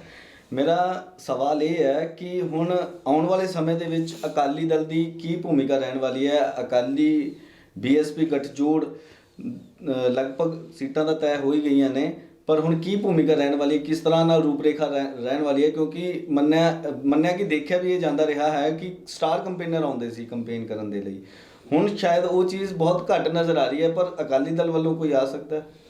ਨਹੀਂ, ਸਾਡੇ ਤਾਂ ਪ੍ਰਧਾਨ ਸਾਹਿਬ ਵੀ ਸਾਡੇ ਸਟਾਰ ਕੰਪੇਨਰ ਆ ਤੇ ਬਾਕੀ ਸੀਨੀਅਰ ਲੀਡਰਸ਼ਿਪ ਹੈਗੀ ਆ। ਜਿੱਥੇ ਕੋਈ ਜਿਹੜੇ ਹਲਕੇ 'ਚ ਵੀ ਕੋਈ ਇਨਵਾਈਟ ਕਰਦਾ ਉਹ ਸਾਰੇ ਜਾਣਗੇ, ਕਿਉਂਕਿ ਸਾਡੀ ਖੇਤਰੀ ਪਾਰਟੀ ਆ। ਜਦੋਂ ਵਿਧਾਨ ਸਭਾ ਦੀ ਇਲੈਕਸ਼ਨ ਹੁੰਦੀ ਹੈ ਸਾਰੀ ਸਾਡੀ ਲੀਡਰਸ਼ਿਪ ਹੀ ਲੜਦੀ ਹੈ। ਨਹੀਂ, ਖੇਤਰੀ ਪਾਰਟੀ ਤੋਂ ਮੈਨੂੰ ਇੱਕ ਗੱਲ ਯਾਦ ਆਈ, ਸੁਖਬੀਰ ਸਿੰਘ ਬਾਦਲ ਜੀ ਦਾ ਸਟੇਟਮੈਂਟ ਆਇਆ ਸੀ ਥੋੜੇ ਦਿਨ ਪਹਿਲਾਂ ਕਿ ਉਹ ਕਹਿੰਦੇ ਸੀ ਵੀ ਇਹ ਪੰਜਾਬ ਦੀ ਪਾਰਟੀ ਸ਼੍ਰੋਮਣੀ ਅਕਾਲੀ ਦਲ ਹੈ, ਪਰ ਉਹਨੂੰ ਜਿਹੜੀ ਬਾਹਰ ਦੀਆਂ ਪਾਰਟੀਆਂ ਨੇ ਜਿਨ੍ਹਾਂ ਉਹਨਾਂ ਨੇ ਮੇਨ ਫੋਕਸ ਇਹਦੇ 'ਤੇ ਕੀਤਾ ਵੀ ਉਹਨਾਂ ਨੇ ਘੇਰ ਰੱਖਿਆ। ਇਜ਼ ਇਟ ਪੋਸੀਬਲ ਕਿ ਕਿਸੇ ਪਾਰਟੀ ਨੂੰ ਕੋਈ ਦੂਸਰੀ ਪਾਰਟੀਆਂ ਘੇਰ ਲੈਣ? ਨਹੀਂ, ਗੱਲ ਸੀਗੀ ਕਿ ਨੈਸ਼ਨਲ ਪਾਰਟੀਆਂ ਦੀ ਲੀਡਰਸ਼ਿਪ ਦਿੱਲੀ 'ਚ ਹੋਣ ਕਰਕੇ ਉਹਨਾਂ ਦੇ ਕੰਟਰੋਲ ਉੱਥੇ ਹੁੰਦੇ ਆ। ਜਿਵੇਂ ਅਸੀਂ ਖੇਤਰੀ ਪਾਰਟੀ ਹੋਣ ਕਰਕੇ ਸਾਰੇ ਫੈਸਲੇ ਆਪ ਲੈਂਦੇ ਹਾਂ, ਪੰਜਾਬ ਦੇ ਹਿੱਤਾਂ ਨੂੰ ਚੰਗੀ ਤਰ੍ਹਾਂ ਸਮਝਦੇ ਹਾਂ, ਉਹਦੇ 'ਤੇ ਫੈਸਲੇ ਲੈਣ ਦੇ ਸਮਰੱਥਾ, ਇਸ ਤਰੀਕੇ ਉਹ ਪਾਰਟੀਆਂ ਨਹੀਂ ਹੈ। ਹੁਣ ਕਾਂਗਰਸ ਨੇ, CM ਨੇ DGP ਵੀ ਲਾਉਣਾ ਹੁੰਦਾ ਅਤੇ ਉਹ ਰਾਹੁਲ ਗਾਂਧੀ ਤੋਂ ਜਾ ਕੇ ਪੁੱਛ ਕੇ ਲੱਗਦਾ। ਐਡਵੋਕੇਟ ਜਨਰਲ ਲੱਗਣਾ ਹੁੰਦਾ, ਉਹਦਾ ਫੈਸਲਾ ਉੱਥੇ ਜਾ ਕੇ ਹੁੰਦਾ। ਚੀਫ ਸੈਕਟਰੀ ਕੌਣ ਲੱਗੇਗਾ, ਉਹਦਾ ਫੈਸਲਾ ਦਿੱਲੀ ਜਾ ਕੇ ਹੁੰਦਾ। ਇਸੇ ਤਰ੍ਹਾਂ BJP ਦੀ ਲੀਡਰਸ਼ਿਪ ਹੈ, ਹਰ ਚੀਜ਼ ਉੱਥੇ ਤੈਅ ਹੁੰਦੀ, ਕੈਂਡੀਡੇਟ ਵੀ ਉੱਥੇ ਜਾ ਕੇ ਤੈਅ ਹੋਣਗੇ। ਲੇਕਿਨ ਸਾਡੀ ਕਿਉਂਕਿ ਇੱਥੇ ਰੀਜਨਲ ਪਾਰਟੀ ਆ, ਸਾਡੀ ਆਪਣੀ ਪਕੜ ਜਿਹੜੀ ਹੈ ਰੀਜਨਲ ਪਾਰਟੀਆਂ ਦੀ ਸਟੇਟਾਂ ਦੇ ਵਿੱਚ ਬਹੁਤ ਅੱਛੀ ਹੁੰਦੀ ਹੈ। ਇਸ ਕਰਕੇ ਫੈਸਲੇ ਵੀ ਅਸੀਂ ਲੋਕਾਂ ਦੇ ਮੁਤਾਬਕ ਆਪ ਲੈਂਦੇ ਹਾਂ। ਇਸ ਚੀਜ਼ ਨੂੰ ਉਹਨਾਂ ਨੇ ਕਿਹਾ ਸੀ। ਚੀਮਾ ਸਾਹਿਬ, ਸਵਾਲ ਕਈ ਨਿਕਲਦੇ ਨੇ ਕਿਉਂਕਿ ਜਦੋਂ ਤੁਸੀਂ ਗੱਲ ਕਰਦੇ ਹੋ ਤਾਂ ਕੋਈ ਨਾ ਕੋਈ ਸਵਾਲ ਵਿੱਚੋਂ ਨਿਕਲ ਹੀ ਜਾਂਦਾ ਹੈ। ਜਿਸ ਤਰ੍ਹਾਂ ਨਾਲ ਹੁਣ ਕਾਂਗਰਸ ਪਾਰਟੀ ਦੇ ਵਿੱਚ ਸ਼ਸ਼ੋਪਨ ਚੱਲਦਾ ਪਿਆ, ਸੁਨੀਲ ਜਾਖੜ ਦੀ ਗੱਲ ਕੀਤੀ ਜਾਵੇ ਉਹ ਵੱਖਰਾ ਚੱਲਦੇ ਪਏ ਨੇ, ਸੁਖਜਿੰਦਰ ਰੰਧਾਵਾ ਵੱਖਰਾ ਚੱਲਦੇ ਪਏ ਨੇ, ਨਵਜੋਤ ਸਿੰਘ ਸਿੱਧੂ ਵੱਖਰਾ ਚੱਲਦੇ ਪਏ ਨੇ। ਕਿਸ ਤਰ੍ਹਾਂ ਦੇਖਦੇ ਹੋ ਤੁਸੀਂ ਇਹ? ਮਤਲਬ ਇਹ ਬਹੁਤ ਪਹਿਲੀ ਵਾਰੀ ਸ਼ਾਇਦ ਐਵੇਂ ਹੋਇਆ ਹੋਊਗਾ ਕਾਂਗਰਸ ਦੇ ਵਿੱਚ ਕਿ ਕਈ ਲੀਡਰਾਂ ਦੀ ਆਪਸ ਦੇ ਵਿੱਚ ਬਣਦੀ ਹੋਈ ਨਹੀਂ ਹੈ, ਪਰ ਉਹ ਕਿਸੇ ਨਾ ਕਿਸੇ ਕਮੇਟੀ ਦੇ ਚੇਅਰਮੈਨ ਬਣਾਏ ਹੋਏ ਨੇ। ਦੇਖੋ, ਬੇੜੀ ਇਸ ਤਰ੍ਹਾਂ ਡੁੱਬਦੀ ਹੈ, ਜਦੋਂ ਇੱਧਰਲਾ ਇੱਧਰ ਨੂੰ ਖਿੱਚਦਾ, ਉੱਧਰਲਾ ਉੱਧਰ ਨੂੰ ਖਿੱਚਦਾ, ਉੱਧਰਲਾ ਉੱਧਰ ਨੂੰ ਖਿੱਚਦਾ ਅਤੇ ਬੇੜੀ ਵਿਚਕਾਰ ਡੁੱਬ ਜਾਂਦੀ ਹੈ। ਇਹ ਬੇੜੀ ਡੁੱਬਣ ਦੀਆਂ ਨਿਸ਼ਾਨੀਆਂ ਨੇ। ਇਹ ਸਿਹਰਾ ਦੇਖੋ ਕਿਹਨੂੰ ਵੱਧ ਜਾਂਦਾ ਕਿ ਕਿਹੜਾ ਪਹਿਲਾਂ ਡੁੱਬਣ ਦੇ ਵਿੱਚ ਜ਼ਿਆਦਾ ਮਦਦ ਕਰਦਾ, ਪਰ ਇਹ ਸਾਰੀਆਂ ਨਿਸ਼ਾਨੀਆਂ ਜਿੰਨੀਆਂ ਤੁਸੀਂ ਕਹਿ ਰਹੇ ਹੋ ਇਹ ਬੇੜੀ ਡੁੱਬਣ ਦੀਆਂ ਨੇ। ਕਿਉਂਕਿ ਜਦੋਂ ਇਕਜੁੱਟਤਾ ਨਾ ਹੋਵੇ ਤੁਸੀਂ ਕੁਝ ਵੀ ਸਵਾਰ ਨਹੀਂ ਸਕਦੇ। ਇਸ ਵੇਲੇ ਸਟੇਟ ਜਿਹੜੀ ਸਫਰ ਕਰ ਰਹੀ ਹੈ ਉਹ ਇਸੇ ਕਰਕੇ ਕਰ ਰਹੀ ਹੈ ਕਿ ਜਿਹੜੀ ਹੈ ਖੱਬੇ ਹੱਥ ਦੀ ਸੱਜੇ ਹੱਥ ਦੇ ਨਾਲ ਇਹ ਨਹੀਂ ਪਤਾ ਕਿ ਖੱਬਾ ਕੀ ਕਰ ਰਿਹਾ, ਇਹ ਨਹੀਂ ਪਤਾ ਸੱਜਾ ਕੀ ਕਰ ਰਿਹਾ। ਮੁੱਖ ਮੰਤਰੀ ਕੋਈ ਐਲਾਨ ਕਰਦਾ, ਸ਼ਾਮ ਨੂੰ ਪ੍ਰਧਾਨ ਉਹਨੂੰ ਰੱਦ ਕਰ ਦਿੰਦਾ, ਦੂਜਾ ਜਾਖੜ ਸਾਹਿਬ ਦਾ ਟਵੀਟ ਵੱਖਰਾ ਆ ਜਾਂਦਾ। ਇਸ ਕਰਕੇ ਇਹੋ ਜਿਹੀ ਲੀਡਰਸ਼ਿਪ ਜਿਹੜੀ ਡਿਵਾਈਡਡ ਹੁੰਦੀ ਹੈ, ਇਹਦੇ ਤੋਂ ਕੋਈ ਪੋਜ਼ੀਟਿਵ ਆਸ ਕਰਨੀ ਜਿਹੜੀ ਹੈ ਉਹ ਕਦੀ ਵੀ ਜਿਹੜੀ ਹੈ ਉਹਦਾ ਕੋਈ ਫਾਇਦਾ ਨਹੀਂ ਹੁੰਦਾ। ਬਹੁਤ ਬਹੁਤ ਧੰਨਵਾਦ ਸਾਨੂੰ ਸਮਾਂ ਦੇਣ ਲਈ। ਮਿਹਰਬਾਨੀ। ਸੋ ਦਲਜੀਤ ਸਿੰਘ ਚੀਮਾ ਜੋ ਕਿ ਸ਼੍ਰੋਮਣੀ ਅਕਾਲੀ ਦਲ ਦੇ ਸੀਨੀਅਰ ਲੀਡਰ ਨੇ, ਸਾਬਕਾ ਮੰਤਰੀ ਨੇ। ਕਾਫੀ ਲੰਮਾ ਚੌੜਾ ਇਹਨਾਂ ਦਾ ਐਕਸਪੀਰੀਅੰਸ ਵੀ ਹੈ ਰਾਜਨੀਤੀ ਦੇ ਵਿੱਚ, ਜਿਨ੍ਹਾਂ ਵੱਲੋਂ ਦੱਸਿਆ ਗਿਆ ਕਿ ਇਸ ਵਾਰ ਜਿਹੜੀ ਚੋਣਾਵੀ ਮਾਹੌਲ ਹੈ ਕਿਸ ਤਰ੍ਹਾਂ ਦਾ ਚੱਲਦਾ ਪਿਆ ਹੈ। ਖਾਸ ਤੌਰ ਤੇ ਜਿਹੜੇ ਨਿੱਜੀ ਹਮਲੇ ਕੀਤੇ ਜਾਂਦੇ ਨੇ ਉਹ ਬੰਦ ਹੋਣੇ ਚਾਹੀਦੇ ਨੇ, ਤੇ ਕਿਹੜੀ ਪਾਰਟੀ ਇਹਨਾਂ ਨਿੱਜੀ ਹਮਲਿਆਂ ਨੂੰ ਜ਼ਿਆਦਾ ਅੱਗੇ ਲਿਆ ਰਹੀ ਹੈ ਉਹ ਵੀ ਇਹਨਾਂ ਵੱਲੋਂ ਬਾਖੂਬੀ ਦੱਸਿਆ ਗਿਆ। ਤੇ ਇਹ ਵੀ ਦੱਸਿਆ ਗਿਆ ਕਿ ਆਉਣ ਵਾਲੇ ਸਮੇਂ ਦੇ ਵਿੱਚ ਹੁਣ ਕੀ ਬਣਨ ਵਾਲਾ ਹੈ। ਆਖਿਰ ਸਰਕਾਰ ਭਾਵੇਂ ਸ਼੍ਰੋਮਣੀ ਅਕਾਲੀ ਦਲ ਦੇ ਲੀਡਰ ਬਣਾਉਣ ਦਾ ਦਾਅਵਾ ਕਰ ਰਹੇ ਨੇ, ਪਰ ਆਉਣ ਵਾਲੇ ਸਮੇਂ ਦੇ ਵਿੱਚ ਲੋਕਾਂ ਦਾ ਮੈਂਡੇਟ ਕਿਹੜੀ ਪਾਰਟੀ ਨੂੰ ਜਾਂਦਾ ਹੈ ਇਹ ਆਉਣ ਵਾਲਾ ਸਮਾਂ ਹੀ ਦੱਸੇਗਾ। ਕੈਮਰਾਮੈਨ ਰਮੇਸ਼ ਦੇ ਨਾਲ ਪ੍ਰਹਲਾਦ ਸੰਗੇਲੀਆ, ਦਾ ਸਟੋਰੀ ਟੀਵੀ, ਚੰਡੀਗੜ੍ਹ।